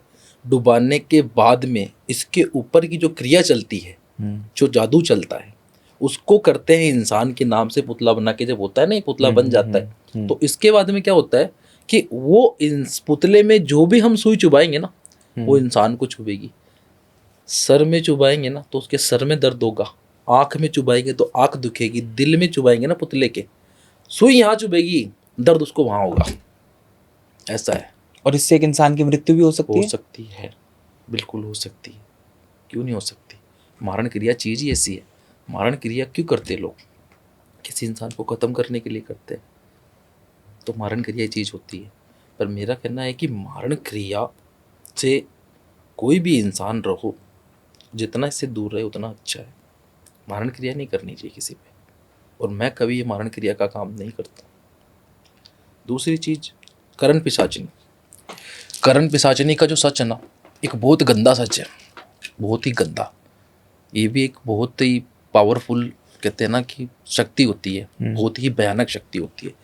करण पिशाचनी को सिद्ध करने के लिए ना इंसान को 41 दिन तक एक ही जगह पे अपने आप को कैद करना पड़ता है। 41 दिन तक? 41 दिन तक एक जगह पे अपने आप को कैद करना पड़ता है। जब करण पिशाचनी की साधना को सिद्ध करता है ना इंसान, तो उसे नहाना धोना नहीं पड़ता है, उसको अपने आप को पूरे तरीके से 41 दिन तक एकदम पूरा गंदा बनाना पड़ता है शरीर को भी, और जो भी उसको कार्य करना है ना, खाना पीना नहाना धोना वही करना पड़ता है, तब जाके करण पिशाचिनी है ना सिद्ध होती है। और करण पिशाचिनी से पता है लोग क्या करते हैं, करण पिशाचिनी जो अघोरी तांत्रिक सिद्ध कर लेते हैं ना, तो उससे सामने वाला जो व्यक्ति होता है, जो उनके पास होता है, वो उनका फ्यूचर जानता है, कि भविष्य पता होता है। भविष्य बता सकता है उससे कि इसके साथ में पहले क्या हुआ था और आगे अब क्या होने वाला है। तो करण पिशाचिनी की साधना इसलिए सिद्ध की जाती है। जैसे कि आज आप मुझसे बात कर रहे हो जी। तो कोई भी मैं आपकी एक ऐसी चीज बता सकता हूँ करण पिशाचिनी की साधना से कि आपके साथ में आज से 1 महीने पहले क्या हुआ था और आज से आपके 1 महीने बाद क्या होने वाला है। ठीक है, तो ये करण पिशाचिनी की साधना होती है। इससे इंसान के बारे में पता लगाया जाता है कि इसके साथ में क्या हुआ था, क्या होगा। आपने कहा कि करण पिशाचिनी की साधना सिद्ध करने के बाद जिसके पास उसकी शक्ति होती है उसको उसका गलत इस्तेमाल नहीं करना चाहिए। बट क्या आपके पास कभी कोई ऐसा इंसान आया है जिस पे किसी ने करण पिशाचिनी की साधना करके बिल्कुल हमला किया हो? देखो, करण पिशाचिनी पहली चीज तो मैंने आपको बताई कि ये एक इंसान के बारे में जानने के लिए होती है। दूसरी चीज ये कि करण पिशाचिनी से इंसान हमला करता है, ऐसी बात नहीं करता है, लेकिन उस करण पिशाचिनी की शक्ति को काटने के लिए माँ चामुंडा की विधि होती है। और वो माँ चामुंडा की जो विधि होती है ना, उसमें 64 जोगनियां भी होती है। आपने कभी 64 जोगनियों का नाम सुना है? 64 जोगनी जो होती है माँ चामुंडा, माँ काली के ही रूप होते हैं ये। ठीक है, तो करण पिशाचिनी की साधना को काटने के लिए अगर किसी पे करवाई गई है ना ये चीज, तो तब जाके माँ चामुंडा विधि के जरिए ना इस चीज को काटा जाता है। तो माँ चामुंडा जो विधि है, जो माँ काली है, वो जो उनके 64 जोगनियों के जो 64 रूप होते हैं ना, 64 जोगनी और 52 भैरू जोगनियां होती है ये। ठीक है, इनमें 10 महाविद्याओं में से एक विद्या है ये। और ये इतनी शक्तिशाली विद्या है ना 64 जोगनी की, कि ये करीबी चीज ना कोई काट नहीं सकता आसानी से। जिसके पास 64 जोगनियों की सिद्धि प्राप्त है ना, उसकी करीबी चीज जल्दी से कोई काट नहीं सकता है। हमारे गुरु से हमने ये ज्ञान अर्जित किया है। बट कहते हैं कि अघोरी जो होते हैं, अघोरी जी जो होते हैं, वो किसी भी तरह की करीबी चीज का उपाय निकाल सकते हैं। उनके पास इतनी सिद्धियां प्राप्त होती हैं। बट आपने एक तरफ ये बोला कि कई ऐसी साधनाएं हैं जिनका काट नहीं होता है। कई साधना ऐसी है जिनका नहीं होता है। देखो, एक अघोरी ने किसी के लिए कुछ कर दिया ना, ठीक है, कि आज ये चीज अघोरी ने कर दी, तो उसकी काट तो कहते हैं नामुमकिन, जैसे कोई दूसरा अघोरी भी उसकी काट नहीं कर सकता। ठीक है, वही अघोरी उसकी काट कर सकता है जिसने उससे ज्यादा अपना समय, अपना जीवन है ना शमशान को दिया है। वही अघोरी इसकी काट कर सकता है। वरना एक कहते हैं ना तांत्रिक, ये जो क्रिया करते हैं छोटी मोटी, ये तो काट ही नहीं सकता। तो तांत्रिक जो होता है ना, वो कभी अघोरी की चीज को नहीं काट सकता। अगर अघोरी ने किसी के लिए कुछ कर दिया ना, कि जा मैंने तेरे को आज ये चीज दे दी, ठीक है, और ये तेरा कार्य बन जाएगा, और कोई इंसान उस कार्य को रोकने के लिए तांत्रिक के पास चला जाता है ना, तो तांत्रिक उस चीज की काट नहीं कर सकता। तांत्रिक के पास में इतना पावर नहीं होता कि अघोरी की चीज को काट दे, क्योंकि अघोरी के पास से जो शक्तियां होती है ना, वो बहुत ज्यादा ही कहते हैं ना कि उसने ज्ञान को, अपने गुरु के आदेश के पालन को, शमशान घाट को, सारी चीजों को अपना मानता है वो, तब जाके उसे शक्तियां मिलती है। और उसको शक्तियां तो इतनी आसानी से नहीं मिलती है। अघोरी तो बहुत कुछ अपना त्यागता है। तपस्या, त्याग, ये सारी चीजें करता है ना, तब जाके होता है। अघोरी जी, लोग कच्चा कलवा नाम सुनते ही भय में आ जाते हैं और कहते हैं कि ये इस बारे में बात मत करो, यहाँ शक्तियां उस लेवल पे हैं जिनको कंट्रोल करना हर किसी के बस की बात नहीं होती है। कच्चा कलवा है क्या? इसकी शक्तियां क्या हैं? कच्चा कलवा एक जो छोटा बच्चा होता है ना, जो छोटे बच्चे की आत्मा होती है वो होता है कच्चा कलवा, उसको सिद्ध करना पड़ता है। और कच्चा कलवा हर कोई इंसान ऐसे सिद्ध नहीं कर सकता। कच्चे कलवे की भी मांग होती है। जब एक अघोरी, एक तांत्रिक जब कच्चे कलवे को सिद्ध करता है ना, तो उसकी जो मांग होती है ना, पहले उसे वो पूरी करनी पड़ती है। मेरे पास में भी 3 कच्चे कलवे हैं, 3। एक जो कच्चा कलवा है ना मेरे पास, वो इतना खतरनाक है कि मैं जो चीज़ उसे कहूँगा ना, वो चीज़ उसको करनी पड़ेगी। लेकिन उनको जब मैंने सिद्ध किया है ना, तो उनकी भी जो ख्वाहिश है वो मैंने पूरी की है। ऐसे ही मैंने कच्चे कलवे को सिद्ध नहीं किया। और कच्चा कलवा जो होता है, हम जो चाहे वो क्रिया करवा सकते हैं, लेकिन वो काम मांगता है। अगर कच्चा कलवा किसी ने सिद्ध कर लिया ना, तो वो काम मांगेगा, आपसे काम मांगेगा कि मुझे काम दो, और काम के बदले, ठीक है ना, अगर हम उससे कुछ करवाएंगे ना, तो उसके बदले हमें भी उसे कुछ देना पड़ता है। कच्चा कलवा जो होता है ना, तो नेवर एंडिंग प्रोसेस हो गया। हाँ, कि तो कभी भी ना खत्म होने वाला प्रोसेस हो गया। देखो उसमें कैसा रहता है कि कच्चे कलवे से ऐसा थोड़ी है कि एनी टाइम कुछ भी करवाया जाए। लेकिन जब कच्चे कलवे को हम सिद्ध कर लेते हैं ना, तो हमें उसको एक काम पे लगा देना पड़ता है, और उसे ऐसे काम पे लगाना पड़ता है कि वो उस काम में व्यस्त रहे। अब मैंने कच्चे कलवे को कह दिया कि ये शमशान घाट है, तुझे कुछ नहीं करना है, ये चीता की राख है, तुझे इस राख के इर्द गिर्द तुझे चक्कर लगाने हैं, बस तू चक्कर लगाते रहे, तू सिर्फ चक्कर लगा और तू कुछ मत कर। तो कच्चा कलवा जो होता है ऐसा थोड़ी होता है, उसको काम देना पड़ता है उसको। मैंने उसको वो काम पे लगा रखा है, मैंने सिद्ध कर रखा है अपने पास में। कच्चा कलवे को अपन कहीं पे भी कुछ भी कर सकते हैं, कहीं पे भी भेज सकते हैं। मैं चाहूँ तो कच्चे कलवे की शक्ति को यहाँ पे भी आपको ऐसा कुछ दिखा सकता हूँ, लेकिन ये चीज़ें करना मैं सही नहीं मानता, क्योंकि आज आपकी जो कहते हैं भाई मीडिया पे जो लोग हैं आपके, वो मुझे भी देख रहे हैं और आपको भी देख रहे हैं। तो मैं नहीं चाहता कि कहते हैं ना कि एक अघोरी का तो कर्तव्य ये होता है कि वो अपनी शक्ति का कहीं प्रदर्शन ना करे। ठीक है, अग्री। क्योंकि मैं भी इस चीज़ को ना बहुत ही गहराई से मानता हूँ। मैं कहता हूँ कि शक्तियों का गलत प्रदर्शन नहीं करना चाहिए। बिल्कुल। तो पहली बात तो प्रदर्शन करना ही एक गलत शब्द है, क्योंकि अगर आपने उस सिद्धि को प्राप्त किया है तो आपने उसके लिए साधना करी है, बिल्कुल, तप किया है, बिल्कुल, तपस्या की है। बिना तप के, बिना साधना के तो कोई चीज पॉसिबल ही नहीं होती। ठीक है, एक और साधना की बात की जाती है, यक्षिणी साधना। यक्षिणी साधना, इस बारे में कहा जाता है कि एक इंसान की जीवन में कोई भी इच्छा हो, उसको उसकी पूर्ति करनी हो, बिल्कुल, तो यक्षिणी साधना कर ले। तो यही चीज मैं आपको बताता हूँ। यक्षिणी साधना जो लोग करते हैं, वो क्यों करते हैं? वो इसीलिए करते हैं कि वो चाहते हैं कि अपने जीवन में ना जो चीज वो आज तक नहीं पा सके, वो यक्षिणी साधना से पा ले। लेकिन यक्षिणी साधना से ना इंसान अपनी ख्वाहिशें पूरी तो कर सकता है, लेकिन जब यक्षिणी की साधना में हम यक्षिणी को सिद्ध करते हैं ना, तो उसकी भी ख्वाहिश हमें पूरी करनी पड़ती है। यक्षिणी सिद्ध करना ऐसे तो कहते हैं ना इतना आसान काम नहीं है। जब यक्षिणी को इंसान सिद्ध करता है, कोई मनुष्य भी सिद्ध करता है, कोई अघोरी भी सिद्ध करता है, या कोई तांत्रिक भी सिद्ध करता है ना, तो यक्षिणी उसको उस टाइम के अंदर अंदर जो समय रहता है ना, उस टाइम के अंदर अंदर उसको ऐसे ऐसे मंजर दिखाती है ना कि एक मनुष्य साधारण इंसान देख के डर जाएगा।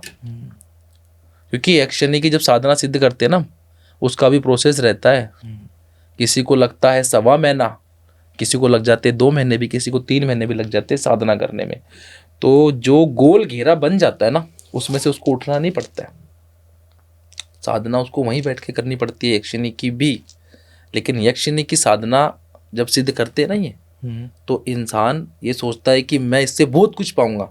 लेकिन यक्षिणी की सारी बातें अगर इंसान बिना सुने ही मान लेता है ना, तो फिर वो इंसान तो समझ लो उसके इशारों पे चलेगा, फिर यक्षिणी उसके इशारों पे नहीं चलेगी। यक्षिणी भी अलग अलग तरीके से सिद्ध की जाती है। जैसे कि मैंने भी यक्षिणी को सिद्ध किया था, मैंने भी ये साधना की थी, पर मैंने ये साधना अपने गुरु के कहने पे की थी। क्योंकि जब तक कहते हैं ना कि गुरु आदेश ना दे, तब तक वो चीज़ करनी नहीं चाहिए थी। और वो कोई इंसान अगर ये भूल करता है ना, बिना गुरु ज्ञान की चीज़ करता है ना, तो वो उसके लिए नुकसानदायक है। तो मैंने यक्षिणी की साधना इसलिए की थी, मेरे गुरुजी ने एक ही बात कही थी कि जो तू साधना कर रहा है यक्षिणी की, ठीक है, इस साधना को बड़ा ध्यान और बड़ा धैर्य, ठीक है, और बड़ी धीरज के साथ करना। ये साधना तेरे जीवन को बर्बाद भी कर सकती है और ये तेरे जीवन को आबाद भी कर सकती है। वो सिर्फ तुझे समझना है कि तुझे वो क्या करना है। मैंने तुझे इतना ज्ञान दे दिया है, आज मैंने तुझे इतनी चीज़ सिखा दी है कि तू जो चीज़ करेगा मुझे पता है वो सही करेगा। तो जब मैंने उसको सिद्ध किया, सिद्ध करने के पहले कि मैं कुछ बातें बताता हूँ कि उसने मुझे ऐसे ऐसे मंजर दिखाए कि जिससे मैं चाहता हूँ, मेरा कोई दोस्त है, मेरे कोई परिवार का दोस्त का छोड़ दो, मेरा कोई मित्र है, ठीक है, कोई मेरे नज़दीक का है, जो मेरे आज मेरे शिष्य जो मेरे साथ रहते हैं वो है, ठीक है, तो यक्षिणी वो चीज़ें मेरे सामने दिखाती है, मरा हुआ, उसकी नाड़ कटी हुई, ठीक है ना। और जब यक्षिणी की साधना सिद्ध कर रहा होता ना, तो मुझे ऐसा दिखाया कि ये मेरा हाथ है ना, इतना इतना खा लिया उसने, ये हाथ ही नहीं है मेरे को। लेकिन ये चीज वो दिखाती है मंजर, क्यों कि वो साधना से उठ जाए इंसान, वहां से उठाने के लिए करवाती है। लेकिन जब वो साधना में संपूर्ण तरीके से इंसान पूरी कर लेता है ना, तो वो उसके इशारों पे चलती है। तो जब मैं ये बता रहा हूं, मैंने जब ये सिद्ध की थी ना, तो ये मेरे सिद्ध होने के बाद में इसकी भी बहुत सी शर्तें थी, ठीक है। तो मैंने इसे कहा था कि मैं तेरी सारी शर्तें नहीं मानूंगा, मैं तेरी सारी बातें नहीं मानूंगा। तो उसने मुझे कहा था कि आपने मुझे सिद्ध करके मुझे इस गोल घेरे में बुला लिया है, ठीक है ना, आपने अपनी साधना के जरिए मुझे यहाँ तक बुला लिया और मैं सिद्ध हो चुकी हूँ। अब मुझे आपसे कुछ चाहिए और आपको मुझसे जो चाहिए वो मुझे बताओ, आप जो भी कहोगे मैं वो आपके लिए करूँगी। क्योंकि यक्षिणी जो हम चाहते हैं ना, अगर हम मांग लेंगे ना धन चाहिए तो धन भी दे देगी, दौलत चाहिए दौलत भी दे देगी, ऐश्वर्य चाहिए तो वो भी दे देगी। लेकिन मुझे ये सब चीज़ें नहीं चाहिए थी, मुझे क्या चाहिए था, ज्ञान। मैंने सिर्फ उससे यही कहा कि मेरे पास कभी ज्ञान की कमी नहीं होनी चाहिए। मुझे मेरी साधना में जब भी मैं कोई कार्य करूँ ना, तो वो कभी असफल नहीं होना चाहिए। मैं अगर किसी भी चीज़ को अपने हाथ में ले लूँ ना, तो वो कार्य सफल होना चाहिए। तो इसलिए मैंने यक्षिणी की साधना की और उस यक्षिणी को वापस मैंने, ठीक है, एक चीज़ और कही कि तू जहाँ से आई है ना, अब तू वापस वहीं चली जा। क्यों करा मैंने ये? क्योंकि मुझे पता था कि यक्षिणी जो होती है वो कोई साधारण शक्ति नहीं होती है, वो बहुत ही ज़्यादा विनाशकारी शक्ति होती है, बहुत ही ज़्यादा भयानक शक्ति होती है। तो ये चीज़ होती है यक्षिणी। मतलब एक अघोरी होते हुए भी आपने उस शक्ति के प्रभाव को ऐसा समझा कि वो आप पे भी हावी हो सकती है, बिल्कुल। इसलिए आपने उसको वापस प्रार्थना करके कहा कि अब आप जहाँ से आए हैं आप वहाँ वापस चले वहीं जाएं। चले जाए। फिर मेरे गुरु ने जब मुझसे पूछा ना कि तूने यक्षिणी की साधना की और तेरी साधना से यक्षिणी तुझ पे प्रसन्न भी हुई, तूने क्या मांगा उससे? मैंने मेरे गुरु से कहा था कि मैंने गुरु सिर्फ ज्ञान मांगा उससे, मैंने और कुछ नहीं मांगा। कि मेरे गुरु ने कहा कि तूने ज्ञान ही क्यों मांगा, तू कुछ और भी मांग सकता था। मैंने गुरु जी से कहा कि गुरु जी ज्ञान एक ऐसी चीज़ है ना कि जब तक वो मेरे पास रहेगी ना तब तक मैं कुछ भी कर सकता हूँ, बड़ी से बड़ी चीज़ कर सकता हूँ। अगर वही चीज़ मेरे पास नहीं रहेगी ना तो गुरु जी मैं आपका शिष्य हूँ, लेकिन मैं ये नहीं चाहता कि कहीं आपका नाम खराब हो जाए। इस ज्ञान से मैं बहुत कुछ कर सकता हूँ। तो मेरे गुरु ने उस दिन मेरे सर पे हाथ रखा था, और जिस दिन मेरे गुरु ने मेरे सर पे हाथ रखा था ना, वो भी अघोरी थे, एक बहुत बड़े साधक थे। जिस दिन उन्होंने मेरे सर पे हाथ रखा ना, तो मेरे सर के अंदर कुछ ऐसी चीज़ों का आभास हुआ मुझे कि जैसे कहते हैं ना कि मुझे आज पूरे तरीके से संपूर्ण ज्ञान मिल चुका है, पूरी साधना की शक्ति मेरे अंदर आ चुकी है। मेरे गुरु ने मुझे ये कहा था कि अब तू अपने जीवन में तू सफल हो चुका है और तुझे अब ना किसी चीज़ से डरने की बात नहीं है, जो तू चाहेगा ना बच्चा अब तू वो कर सकता है। तो मेरे गुरुदेव ने मुझे आशीर्वाद दिया था, और आशीर्वाद देने के कुछ टाइम बाद में, कहते हैं साल 2 साल के बाद में, 2 साल के बाद में मेरे गुरु का देहांत हो गया था। अघोरी जी, ऐसा क्यों कहा जाता है कि एक अघोरी जी कभी भी किसी के सर पे हाथ रख के उसको आशीर्वाद नहीं देते? अघोरी जो होता है ना, वो ऐसे ही किसी भी साधारण मनुष्य के सर पे वो हाथ रख ही नहीं सकता है। क्यों नहीं रख सकता है? क्योंकि अघोरी के पास में जो तप किया होता है, जो उसके पास ज्ञान होता है, जो सिद्धियाँ की शक्ति उसके हाथ में होती है, पंच महाभूत जो होते हैं ना, वो भी एक अघोरी के हाथ में विराजते हैं, पंच महाभूत। तो ये पंच महाभूत है ना, अघोरी हर किसी के लिए ऐसे नहीं उठाता है। और अघोरी को पता होता है कि अगर मेरा हाथ किसी के सर पे जा रहा है ना, तो वो ऐसे व्यक्ति के सर पे जाना चाहिए कि जो उस चीज़ के लायक हो। जो उस चीज़ के लायक नहीं होता है ना, अघोरी उसके सर पे कभी हाथ नहीं रखता है, क्योंकि वो कभी भी नहीं चाहते हैं कि आज मेरे ज़रिए कोई ऐसी चीज़ इसके पास जाए कि जिससे ये उसका गलत फ़ायदा उठाए, गलत इस्तेमाल करे। तो इसीलिए अघोरी जो होते हैं वो हर किसी के सर पे ऐसे हाथ नहीं रखते। हर किसी के तो छोड़ो, वो अपने शिष्यों के भी सर पे ऐसे हाथ नहीं रखते हैं, क्योंकि जब उन्हें लगता है ना कि ये इस चीज़ के लायक हो चुका है और ये सही कार्य करेगा, तभी वो उसी के सर पे हाथ रखते हैं।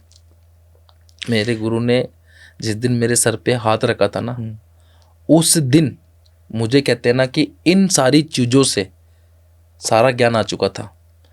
मुझे कभी ऐसा एहसास ही नहीं हुआ था कि मेरे पास किसी चीज़ की कमी है।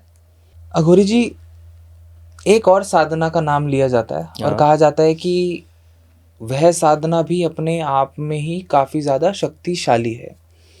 मैंने सुना है कि ये मनवंचित इस्लामिक साधना जो होती है, इसकी सिद्धि कोई कर ले तो उसके लिए किसी इंसान को नष्ट करना, बर्बाद करना कोई बहुत मुश्किल काम नहीं है। ये साधना क्या है? इस्लामिक साधना जो इस्लाम धर्म के लोग करते हैं, जो मौलाना लोग करते हैं, ठीक है। देखो, इनके पास में भी चीज़ें होती है, ठीक है। उनके पास में ऐसी चीज़ें होती है कि वो जो क्रिया करते हैं, ठीक है, जैसे कि उनके पास में क्या होता है, रूहानी इल्म, नूरी इल्म, ठीक है। उनके पास में होता है खूनी इल्म, सिफली इल्म, ठीक है। तो इन इल्मों से वो क्या करते हैं कि लोगों के काम में हाथ डालते हैं। जैसे खूनी इल्म अगर किसी इंसान के ऊपर वो कर देते हैं ना, तो उससे भी इंसान की जिंदगी में, जीवन में खतरा आ जाता है, ठीक है। अब जैसे नूरी इल्म जो होता है, उनके इसमें क्या होता है, नूरी इल्म। तो नूरी इल्म से क्या करते हैं कि नजरों का इल्म होता है वो। अच्छा। किसी की नज़र से नज़र मिलाते से ही सामने वाला इंसान या कोई स्त्री है ना, वो उनके काबू में हो जाए। समझ रहे हो? अब उनके इसमें एक इल्म होता है सिफली इल्म, ठीक है। अब ये सिफली इल्म एक इतना खतरनाक होता है कि कब्रिस्तान से पूरा तैयार किया जाता है उनके इसमें।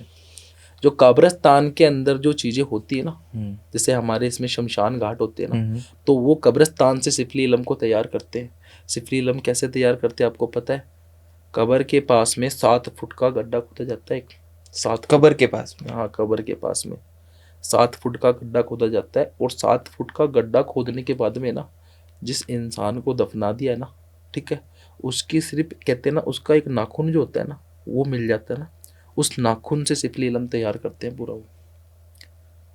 और वो सिफली इल्म से वो ऐसी ऐसी चीज़ें, ऐसी ऐसी क्रिया कर सकते हैं कि इंसान का कुछ भी हो सकता है, कुछ भी कर सकते हैं। लेकिन इन सब चीज़ों को काटने के लिए जो है वो अघोरी होता है। अघोरी की चीज़ों को मौलवी भी नहीं काट सकता है। सबसे ज़्यादा पावरफुल जो विधि, जो शक्ति है, वो एक अघोरी के पास में। अघोरी से ज़्यादा पावरफुल शक्ति किसी के पास नहीं है। और जी, मैंने सुना है, सिर्फ सुना नहीं है, मैंने पढ़ा भी है कि काल भैरव जी का तंत्र और अघोरी साधना में बहुत ही ज़्यादा महत्वपूर्ण स्थान है। क्या सच है इसका? काल भैरव की साधना को सिद्ध करना पड़ता है, ठीक है। और काल भैरव की साधना बिना काली की साधना सिद्ध किए हो ही नहीं सकती है। क्योंकि काल भैरव की साधना सिद्ध करने से पहले उसे महाकाली की साधना करनी पड़ती है। क्योंकि महाकाल और काल और काली ये तीनों अलग अलग नहीं है, ये तीनों एक ही है, ठीक है ना। और काल भैरव की जब साधना एक अघोरी सिद्ध कर लेता है ना, तो उसके पास में 10 महाविद्याओं में से एक विद्या आ जाती है। तो काल भैरव जी की जो साधना है वो 10 महाविद्याओं में से एक विद्या है, ठीक है। और उससे अघोरी तंत्र मंत्र क्रिया, ठीक है, जो होती है सारी चीज़ें, ये सब चीज़ों को कर सकता है। तो काल भैरव को सबसे ज़्यादा महत्वपूर्ण इसलिए समझता है अघोरी क्योंकि वो एक महादेव की शक्ति होती है। काल भैरव को ना आपको ही पता है, महादेव का ही अंश है वो, ठीक है। तो एक महादेव की शक्ति होती है और आपको पता है कि जिसके पास महाकाल की शक्ति आ जाए, महाकाल की शक्ति मिल जाए तो वो क्या नहीं कर सकता है फिर इंसान। सही कह रहे हो आप। काल भैरव की साधना को सिद्ध करने के लिए भी इंसान को हर तरीके का पूर्ण ज्ञान होना बहुत जरूरी है। इसकी प्रक्रिया क्या है? इसकी प्रक्रिया बहुत मुश्किल होती है, बहुत हार्ड होती है, ठीक है ना। इसके लिए काल भैरव की साधना जब हम सिद्ध करते हैं ना, तो हमें हमारे भोजन को भी त्यागना पड़ता है, हमारे जल को भी त्यागना पड़ता है, ठीक है ना। हमें हमारी नींद को भी त्यागना पड़ता है। कभी कभी तो ऐसा भी दिन होता है कि हमें 7-7 दिन तक है ना बिना भोजन करे भी रहना पड़ता है। काल भैरव की प्रक्रिया, जो पत्ते होते हैं ना, पीपल के पत्ते, वो पत्तों को भी खाना पड़ता है हमें काल भैरव की साधना सिद्ध करने के लिए। काल भैरव की साधना ऐसे सिद्ध नहीं होती है। काल भैरव की साधना बहुत ही मुश्किल और बहुत ही कठिन है। उसको सिद्ध करना हर किसी की तो बस की बात ही नहीं है।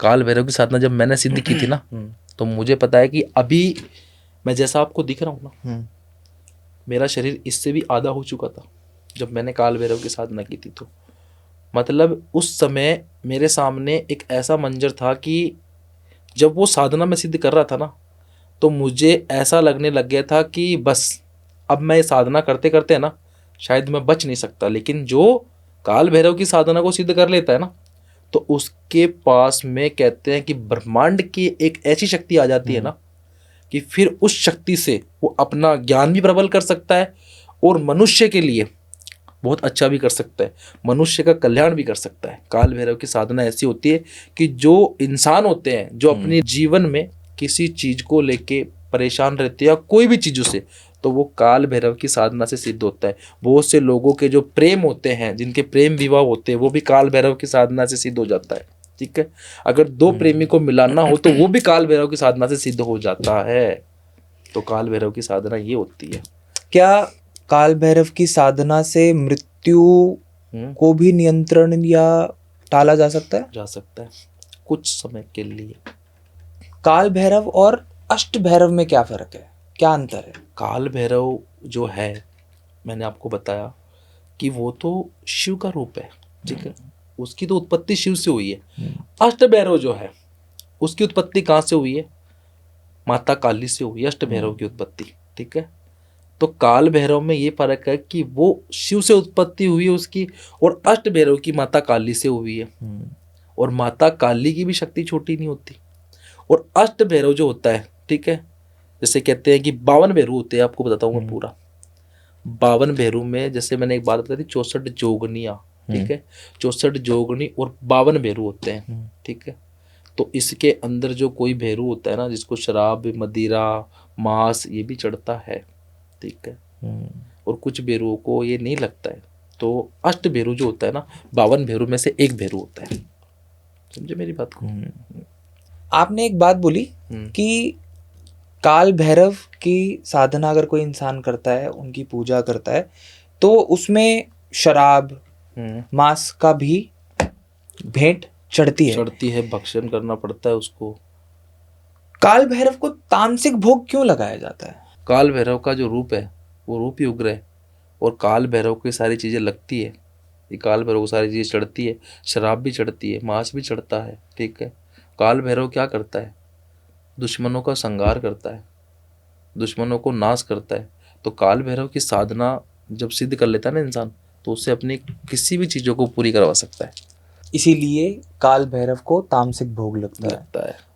और तामसिक भोग के बिना काल भैरव की साधना सिद्धि नहीं होती है। तामसिक भोग लगाना ही पड़ता है, क्योंकि काल भैरव की साधना सिद्ध करते समय ना तामसिक क्रिया का ही कहते हैं ना कि उच्चाटन करना पड़ता है। बिना तामसिक क्रिया के ये काल भैरव की साधना सिद्ध नहीं होती। जब क्रिया ही तामसिक है तो भोग भी तामसिक ही लगता है। अघोरी जी, जब भी हम तंत्र की बात करते हैं और किसी से बात करते हैं, जब भी हमने सुना है, इवन बहुत सारे पॉडकास्ट में हमने सुना है कि आप एक तांत्रिक के पास जाओगे तो वो तांत्रिक आपको एक ताबीज देगा। मैं जानना चाहता हूं कि क्या उस ताबीज में कुछ शक्तियां होती हैं? जो तांत्रिक सच्चा होता है उसके पास तो शक्तियां होती है, और जो तांत्रिक झूठा होता है ना उसके पास कुछ नहीं होता है। देखो, तांत्रिक जो ताबीज देते हैं, जैसे किसी के ऊपर कुछ किया कराया होता है, किसी के ऊपर कोई जादू टोना होता है, किसी के ऊपर कोई ऐसी चीज होती है, ठीक है ना, तब तांत्रिक लोग ताबीज देते हैं, ठीक है। और अघोरी क्या देता है? अघोरी बसम देता है, ये ले जा जा, सब सही है तेरे जीवन में, कुछ नहीं होगा। कोई भी भूत प्रेत आधा बाधा आत्मा वात्मा रहती है ना आसपास में, तो वो अघोरी एक अपनी भस्म से भी है ना निकाल सकता है, पर ऐसे ही नहीं निकाल सकता है, साधना सिद्ध की है वो अघोरी निकाल सकता है। और जो तांत्रिक है, आपने मुझे बोला कि वो ताबीज़ देते हैं, ताबीज़ किस लिए देते हैं मैंने आपको बताई, लेकिन एक ताबीज़ ऐसा भी बनता है कि जिससे आपको मैं बताता हूँ कि एक छोटे बच्चे को नज़र लगती है ना, वो नज़र नहीं लगेगी। कोई भी मेरी माता बहनें जो भी है ना, ये सबके लिए बता रहा हूँ मैं, किसी को भी कोई बच्चा हो तो, और ये एक कहते हैं हकीकत चीज़ है ये मैंने खुद ने की है ये चीज़, ठीक है। जैसे बिच्छू होता है ना, बिच्छू, काला बिच्छू, अगर काले बिच्छू का डंक मिल जाता है ना इंसान को, और वो बच्चे के गले में हम ताबीज़ बना के पहना देना, तो उस बच्चे को कभी नज़र नहीं लगेगी। ये बिच्छू की डंक में ऐसी चीज़ होती है। काला बिच्छू अगर मिल जाता है ना, तो उसको हमें पहले सिद्ध करना पड़ता है। अगर वो डंक किसी को ताबीज़ बना के दे दिए ना, तो उस पर फिर नज़र नहीं लगेगी, उसकी जितनी भी नज़र लगी उतर जाती है। अघोरी जी, क्या हम अघोरी साधना से लव प्रॉब्लम्स का सलूशन पा सकते हैं? बिल्कुल पा सकते हो, क्यों नहीं पा सकते। जब अघोरी साधना से, तो कहते हैं हम हर चीज़ को पाने की हिम्मत रखते हैं। जैसे मेरे पास में बहुत सी ऐसी चीज़ें आती है, ठीक है, बहुत से ऐसे केस है मेरे पास में। एक केस मेरे पास में ऐसा आया था कि एक बहन है, रहने वाली दिल्ली की लेकिन रहते यूके है, ठीक है ना। एक लड़के के साथ में उनका काफ़ी टाइम से 4 साल का रिश्ता था, और वो जो बहन थी अच्छे पैसे वाले घर से थी, और वो जो लड़का था वो गरीब घर से था, ठीक है। तो उस लड़के ने 3-4 बार अपने दिल की बातें से कही कि मैं प्रेम करता हूँ, प्रेम करता हूँ, ठीक है। तो इसने प्रेम में आके हाँ कर दी कि ठीक है कोई बात नहीं, तो मुझसे करता है तो मैं भी तुझसे करने लगी। तो उनका रिश्ता शुरू हुआ। अब शुरू होने के बाद में क्या हुआ कि अब ये जो बहन थी उस लड़के पे खर्चा भी करने लगी, उसकी इच्छा भी पूरी करने लगी। अब उस लड़के का जो माइंड है, देखो कहाँ घूम गया आके, कि उसको पता है इसके पास से मुझे सब कुछ मिल रहा है, मुझे इसके पास से पैसे भी मिल रहे हैं, मेरी इच्छा भी पूरी हो रही है। उस लड़के को क्या लगा कि यहाँ पे सारी चीज़ें हो रही है, तो उसने उस लड़की के साथ में कहते संभोग क्रिया भी कर ली, सब कुछ कर लिया। और करने के बाद में उसने क्या किया कि उससे दूरियां बना ली। दूरियां बना ली क्यों?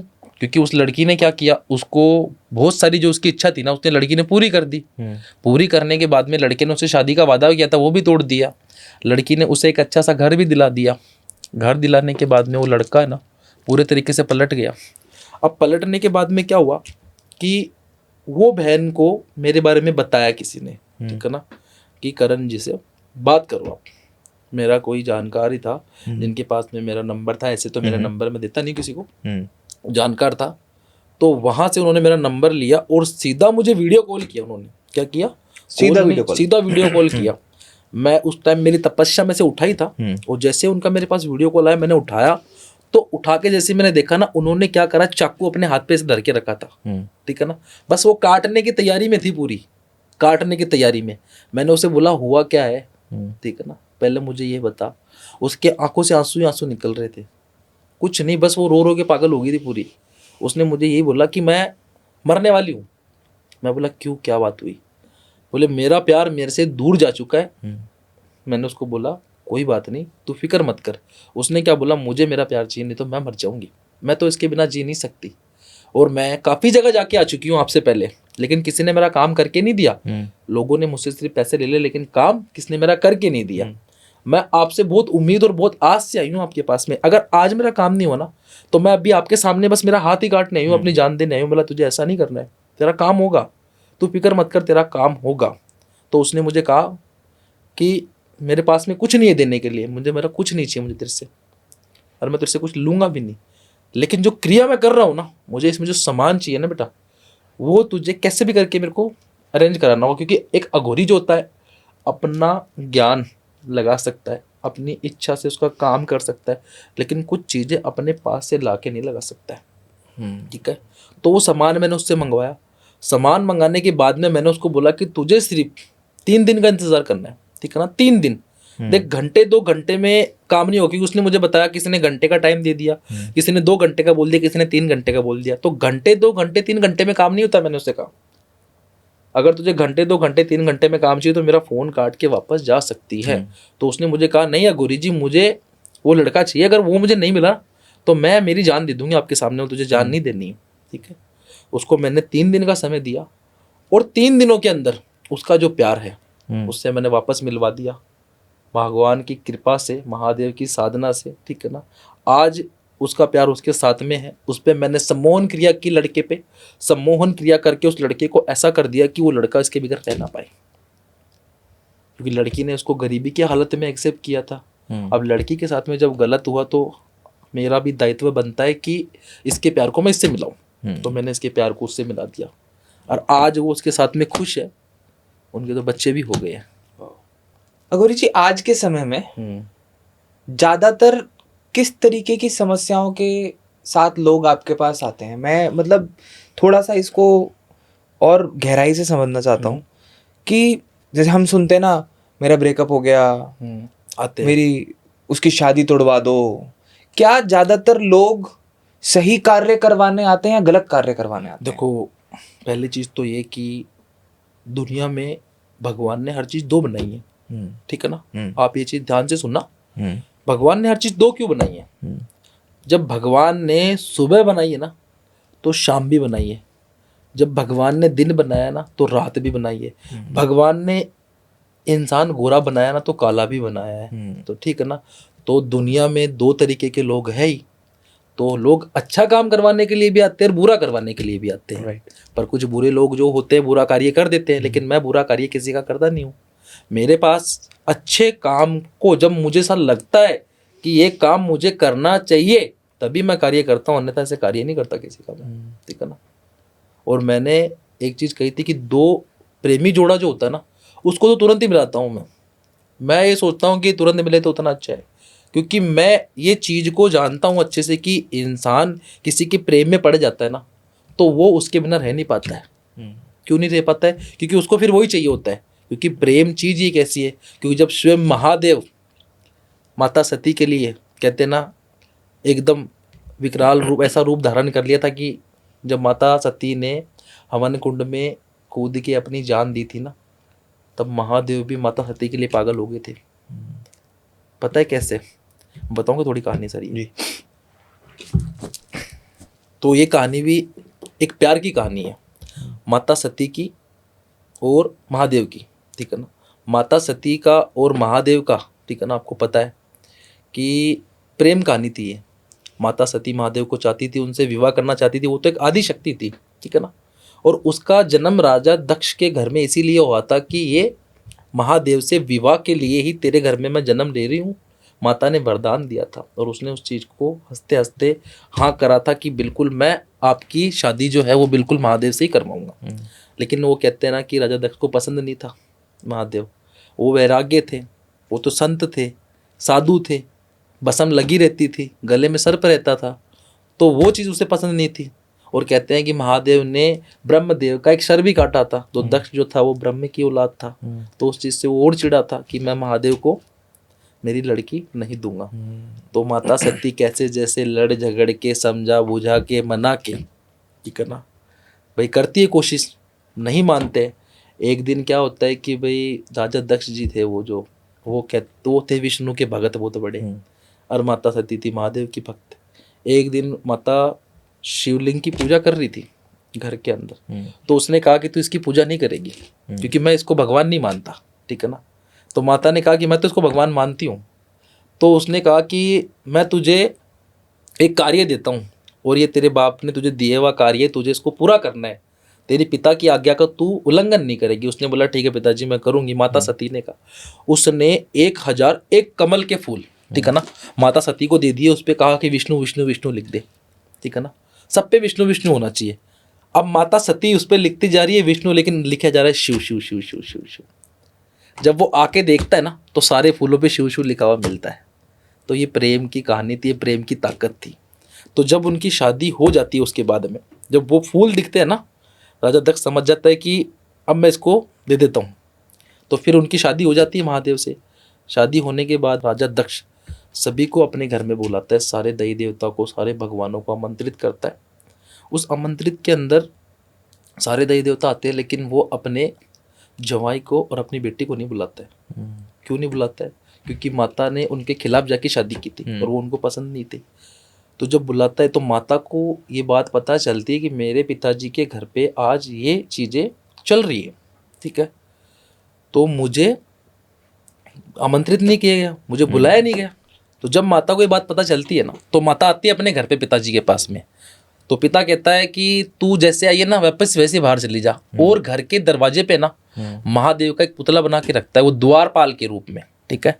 तो माता देख के उसको बहुत क्रोधित होती है कि मेरे मतलब कहते हैं कि सुहाग की, मेरे श्रृंगार की, कहते हैं ना, ये तो सरासर सबके सामने अपमान कर रहे हैं, महादेव का अपमान कर रहे हैं।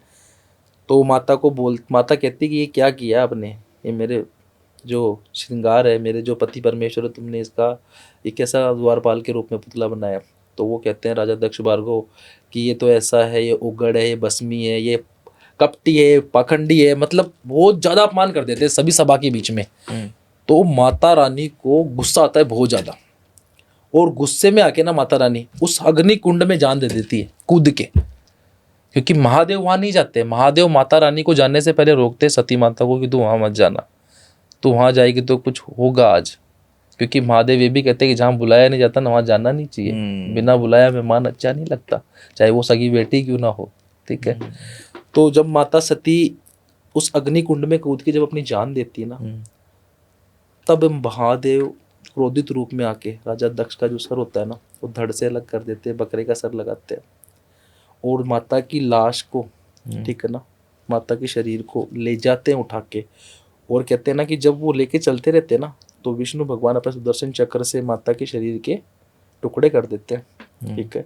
तो टुकड़े कर देते हैं ना, टुकड़े करने के बाद में क्या होता है कि महादेव जी हो ना जमीन पे आ जाते हैं। जमीन पे आते वो ढूंढते हैं माता को, वो माता के लिए कहते हैं एकदम पागल हो जाते हैं, उनको माता दिखती नहीं, क्योंकि वो एक प्रेम की कहानी है, ठीक है, दिखती नहीं है। तो जहाँ माता रानी का मन गिरता है ना, वो सती माता का, वहाँ मनसा देवी का स्थान बना है। जहाँ माता रानी के मतलब जहाँ कहते हैं ना जो योनि का भाग गिरा है, वो कामाख्या देवी का स्थान बना है, ठीक है। तो जहाँ जहाँ माता रानी के जो हिस्से गिरे हैं ना, वहाँ वहाँ माता रानी के अलग अलग ना शक्तिपीठ बने हुए हैं। और माँ कामाख्या देवी की जो साधना है, ठीक है ना, ये सारी शुरुआत हुई वहाँ से, क्योंकि एक माता का जो स्थान है, योनि का स्थान जहाँ कामाख्या में जब जाके स्थापित हुआ था ना, तो वहीं से सारे तंत्र, सारे ज्ञान, सारी सिद्धियाँ, काला जादू, ठीक है ना, अच्छा जादू, सब वहीं से निकला। क्योंकि आपको पता है कि वो एक माँ का भाग है। एक माँ से दो पुत्र जन्म लेते हैं, एक अच्छा भी लेता है, एक बुरा भी लेता है। जैसे मैंने बताया कि भगवान ने हर चीज़ दो बनाई है, तो ये बात तो ठीक है। तो वहाँ से सारी चीज़ें हुई। जो बात कर रहा था मैं आपसे प्रेम को मिलाने की, तो इसीलिए मैं प्रेम करने वालों को मिलाता हूँ, क्योंकि मेरे महादेव ने स्वयं ने प्रेम किया है, ठीक है ना। तो यही बात है। देखो बातें तो ऐसी ऐसी है कि मैं आपको बताने बैठूंगा तो शायद कहते हैं ना कि दिन से अभी रात भी हो जाएगी, क्योंकि बातें तो बहुत है। अघोरी जी, किसी क्लाइंट ने, किसी पूछने वाले ने कभी आपसे कोई ऐसी चीज पूछी या मांगी है जो कि आपके लिए ही काफी ज्यादा चौंका देने वाली हो? बिल्कुल ऐसी चीज मांगी थी किसी ने। एक बार की बात है, एक क्लाइंट ने मेरे से ऐसी चीज मांग ली कि वो बहुत चौंका देने वाली बात नहीं, बहुत खतरनाक बात है मेरे लिए। उसने मुझसे पहली चीज तो ये मांगी, ठीक है ना। एक क्लाइंट आया था मेरे पास में, ठीक है। उसने मुझसे सबसे पहली चीज तो ये मांगी कि मुझे 7 आत्माओं को मेरे वश में करके दो। सबसे पहली चीज तो उसने मुझसे ये मांगी, ठीक है। और दूसरी चीज उसने मुझे क्या मांगी कि आपके अंदर जो शक्तियां है ना, वो आदि शक्ति आप मुझे दे दो, ठीक है ना। तो मैंने उससे कहा, वो बात सुन के मैं एक हिसाब से चौंक गया। मैं बोला ये ऐसा इंसान पहली बार आया है कि ये मुझसे ये सवाल कर रहा है। तो मैंने उससे कहा कि तू इन चीज़ों का करेगा क्या, ठीक है। मैं तुझे 7 आत्माएं दे दूंगा, मेरी आदि शक्ति दे दूंगा, तो उसका तू किस पे प्रयोग करेगा, क्या करेगा, कहाँ इस्तेमाल करेगा। ठीक है, तो उसने मुझे वो चीज़ नहीं बताई पहले तो, कि नहीं वो मैं आपको नहीं बता सकता, आप मेरे लिए कर सकते हो तो कर दो, आपको जितने पैसे भी चाहिए मैं आपको दे सकता हूँ, ठीक है ना, आप जितने पैसे भी मांगोगे मैं दे सकता हूँ। तो मैंने कहा कि पैसों से काम ही नहीं होता है मेरे पास में, ठीक है ना, पैसों से काम नहीं होता, तेरे पैसे तू तेरे पास ही रख, पैसों से मैं कार्य करता ही नहीं किसी का, काम होता है मन से, ठीक है, और ये चीज़ मैं तेरे लिए कर ही नहीं सकता, तो मुझे पहले जब तक इस चीज़ का उद्देश्य नहीं बताएगा तब तक मैं कार्य कैसे करूँ। तो उसने मुझे बताया कि उसका, ठीक है ना, अपने ही फैमिली में कहते हैं ना बहुत बड़ा एक दुश्मनी, अपने ही फैमिली में दुश्मनी है अपने भाइयों से ही, और वो अपने ही भाइयों को ख़त्म करना चाहता था, ठीक है, और उनके फैमिली में ना बहुत बड़ी ज़मीन थी, वो पूरी ज़मीन पे कब्जा करना चाहता था अकेला। और दूसरी बात ये कि उसके जो पिताजी थे, ठीक है ना, उनके कुछ खेत पड़े थे, और उनके पिताजी के जो कहते हैं ना गहने जेवरात जो होते हैं वो पड़े थे, तो वो उन सब सारी चीज़ों का मालिक अकेला बनना चाहता था। तो 7 आत्माओं से वो मेरे को कह रहा था कि 7 आत्माओं को मैं अपने काबू में इसलिए रखना चाहता हूँ कि 7 इंसान उसके घर में ऐसे जो उसके काम में रुकावट डालते हैं, वो उसने मुझे बताया। और मैं जैसा चाहूँ ना उन 7 आत्माओं को सातों पे छोड़ दूँ, और जैसा वो चाहो वैसा रहूँ। फिर मैंने उसको बोला तू मेरी आदि विद्या क्यों लेना चाह रहा था, आदि विद्या का तू मेरा क्या करेगा। कहते हैं कि आपकी विद्या मेरे पास में रहेगी ना, तो अगर बोले कोई और भी आ गए ना तो मैं जैसा चाहूँगा ना वैसा कर सकता हूँ, बोले फिर मैं किसी से हार नहीं सकता। तो मैंने उसको बोला कि तेरा उद्देश्य ही सही नहीं है, तू अपने ही घर के लोगों को ख़त्म करने में लग रहा है, ठीक है, तू लालच में आके, लोभ में आके सबका जीवन बर्बाद करने लग रहा है। तो ये चीज़ तो मैंने कभी किसी को दी नहीं है, और ना मैं दूंगा तुझे ये चीज़, ठीक है। तो उसने मुझे कहा कि मुझे तो आपसे चाहिए, मैं तो आपसे लेके रहूँगा। मैं बोला तू मुझसे लेके रहेगा। मैं बोला कोई बात नहीं, तू ले ले, तेरे को मिलती है तो। बोले मुझे आप अपना थोड़ा बहुत ज्ञान दे दो, आप मुझे अपना शिष्य बना लो। मैं बोला मैं तुझे शिष्य तो छोड़, मैं तुझे 1 मिनट के लिए अपने पास नहीं बिठा सकता हूँ, क्योंकि तू वो इंसान है, तेरे दिमाग की जो सोच चल रही थी ना, वो मैं समझ गया था कि उसके दिमाग में इतनी विनाशकारी सोच चल रही थी कि वो ही चाहता था कि मैं कुछ ऐसा काम कर दूं ना कि सब कुछ बस मेरे कंट्रोल में हो जाए। तो ऐसे भी किस्से आते हैं, हर तरह का, हर प्रकार का, हर किस्म का इंसान है इस दुनिया में। बिल्कुल। बट कभी आपके साथ ऐसा हुआ है कि कोई ऐसी शक्ति, कोई ऐसी एंटिटी से आपका सामना हुआ हो जो आपके भी नियंत्रण से बाहर रही हो? बिल्कुल ऐसा हुआ है मेरा सामना। ये तब हुआ था जब मैंने सबसे पहले विद्या शुरू की थी, ठीक है। जैसे जैसे मैं साधना को धारण करते जा रहा था अपने गुरु के मार्गदर्शन से, मैं अपनी क्रिया सिद्ध करते जा रहा था। करते करते समझ लो मुझे 2 वर्ष हुए थे जब मेरी आयु थी 10 वर्ष की। 10 वर्ष की आयु में ही मैंने 8 वर्ष की आयु से तो मेरी साधना शुरू कर दी थी, मेरे गुरु ने सिखाना शुरू कर दिया था। जब मेरी 10 वर्ष की आयु थी ना, तो मैं साधना सिद्ध कर रहा था। साधना सिद्ध करते करते मेरे सामने एक ऐसा मंजर आया था, एक ऐसा भयानक मंजर आया था कि उसको देखने के बाद में एक बार मैं भी, कहते ना कि ऐसा हो गया था कि ये क्या चीज़ है। जब मैं अपने गुरु के पास था, विद्या ग्रहण कर रहा था, ठीक है, विद्या ग्रहण करते करते मेरी आयु 14 वर्ष की हो गई थी। और 14 वर्ष की आयु में आते आते इंसान को ज्ञान आने लग जाता है, ठीक है। तो मुझे ज्ञान आने लग गया था। मेरे गुरु ने मुझे कहा कि तुझे मैं जहाँ भेजूंगा तुझे वहाँ जाना है, ठीक है, और तुझे किसी चीज़ से घबराना नहीं है, तुझे उस साधना को सिद्ध करके आना है, ठीक है। अगर तू उस साधना में से उठ जाएगा ना तो तू तो वापस नहीं आएगा, लेकिन तेरी लाश ही वापस आएगी वहाँ से। मेरे गुरु ने मुझे ये कहा था। मेरी 14 वर्ष की उस टाइम आयु थी। मैं बोला ठीक है गुरुदेव, मैं बिल्कुल जाऊँगा। तो गुरु ने मुझे 2 शव दिए, मेरे गुरु जी ने 2 शव, मतलब कपाल होते हैं ना, जो सर होते हैं, मुर्दे की जो खोपड़ियाँ होती है, वो 2 शव दिए मुझे। 2 शव देने के बाद में उन्होंने मुझे कहा कि ये तेरे इर्द गिर्द रख लेना तू, ठीक है। इर्द गिर्द रखने के बाद में जब मैं साधना करने बैठा तो वो जो 2 शव थे ना, वो 2 शव मेरे सामने ही, कहते एक विकराल, भयानक, एक क्रूर आत्मा में बदल गए।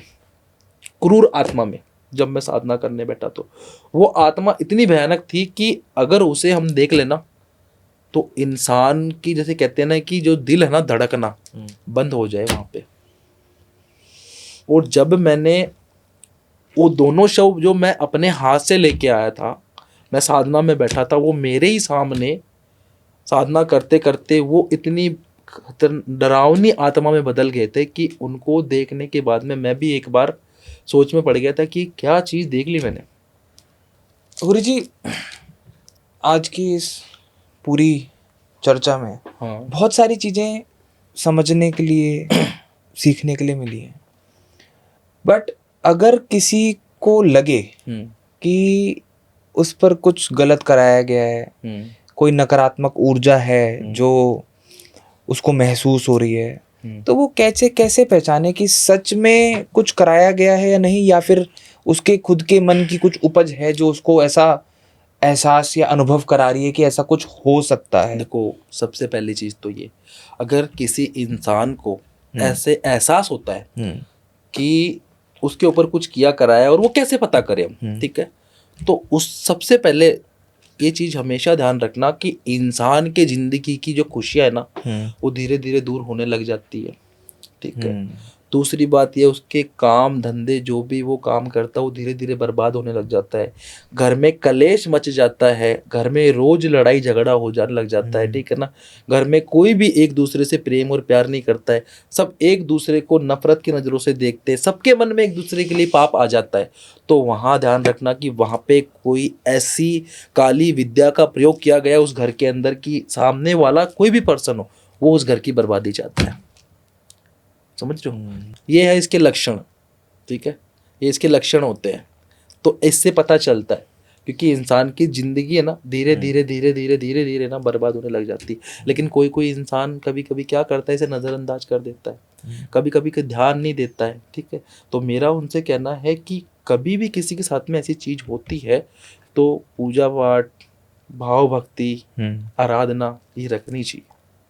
अगर जब भी हम तांत्रिक या घोरी के बारे में बात करते हैं तो लोग बोलते हैं कि कुछ भी करना, मगर कभी जिंदगी में एक तांत्रिक या घोरी को अपनी पर्सनल चीजें मत देना। जैसे कि तांत्रिक कहते हैं ना कि बाल दे दो, कपड़े दे दो, फोटो दे दो, कोई पर्सनल बिलोंगिंग दे दो, या कोई लग रहा है कि तुम्हें अपनी कोई खास चीज दे दो, ठीक है।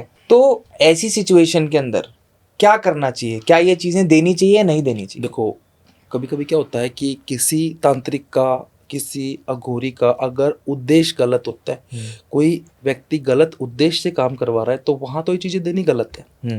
लेकिन जहाँ सही उद्देश्य होता है ना, तो वहाँ चीज़ें देनी गलत नहीं है।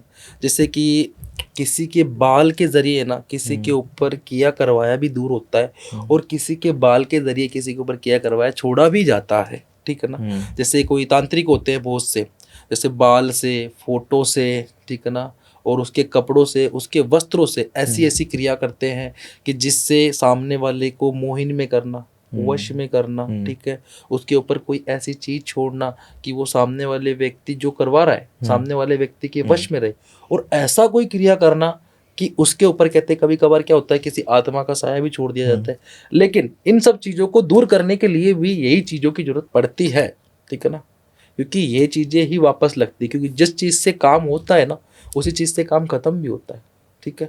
अगर कोई इंसान आपसे पूछे कि मैं तंत्र या अघोर विद्या सीखना चाहता हूँ, या मैं तांत्रिक या अघोरी बनना चाहता हूँ, तो आप उसे क्या सलाह देंगे? मैं उसे ये सलाह दूंगा कि ऐसे तो उसे नहीं सीखनी चाहिए, बिना गुरु के मार्गदर्शन के बिना तो ये चीज़ें करनी नहीं चाहिए।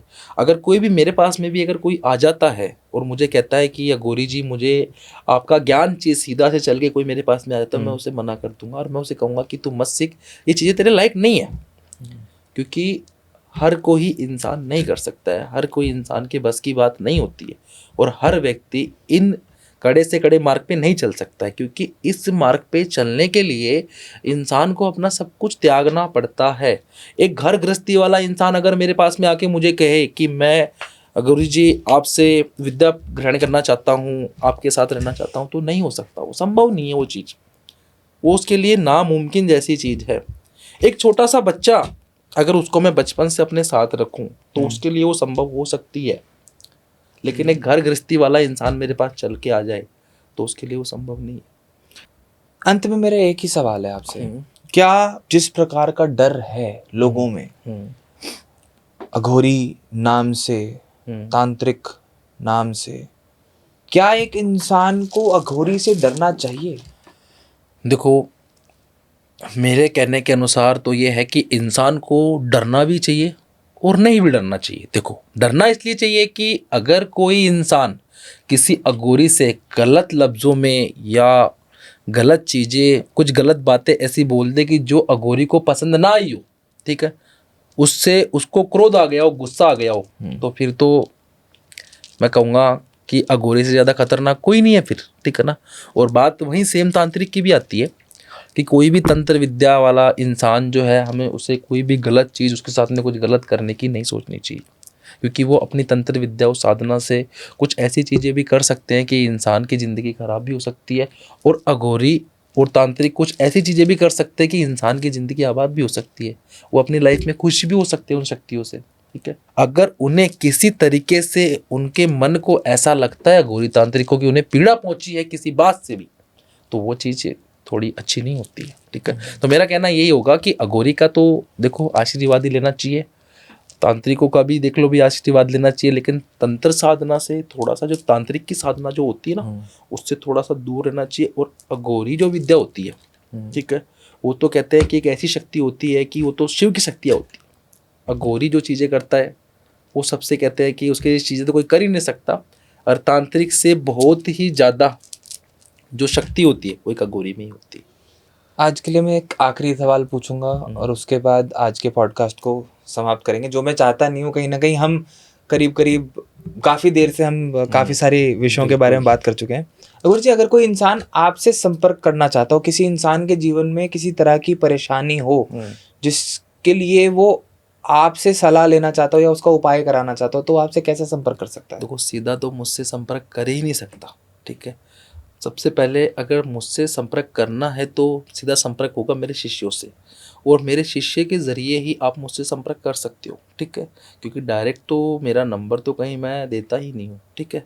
और मेरा नंबर भी होता है तो जैसे मेरा जो फ़ोन भी होता है तो वो मेरे शिष्यों के पास में होता है, क्योंकि पहले बात उनसे करनी पड़ती है। कार्य मैं तभी करता हूँ कि मुझे ऐसा लगता है कि ये इंसान या ये बहन या ये व्यक्ति बहुत ही ज़्यादा परेशान है अपनी लाइफ में, कोई भी काम को लेके, किसी भी परेशानी को लेके। जैसे कि कोई बहन होती है प्यार को लेके परेशान है, या उसका कोई प्यार उसको नहीं मिल रहा है, या वो बहुत ज़्यादा दुखी है, तब मैं उनका कार्य करके देता हूँ, ठीक है। या कोई भी इंसान है घर को लेके, फैमिली को लेके परेशान होता है किसी भी कार्य को लेके, तो मुझे ऐसा लगता है कि हाँ ये कार्य इसका करना चाहिए, तो मैं करता हूँ, तो मैं बात करता हूँ। तो मेरा तो जैसे नंबर जो है वो बच्चों के पास में रहता है, मेरे शिष्यों के पास में रहता है, मेरे शिष्यों के थ्रू ही मुझसे कांटेक्ट होगा।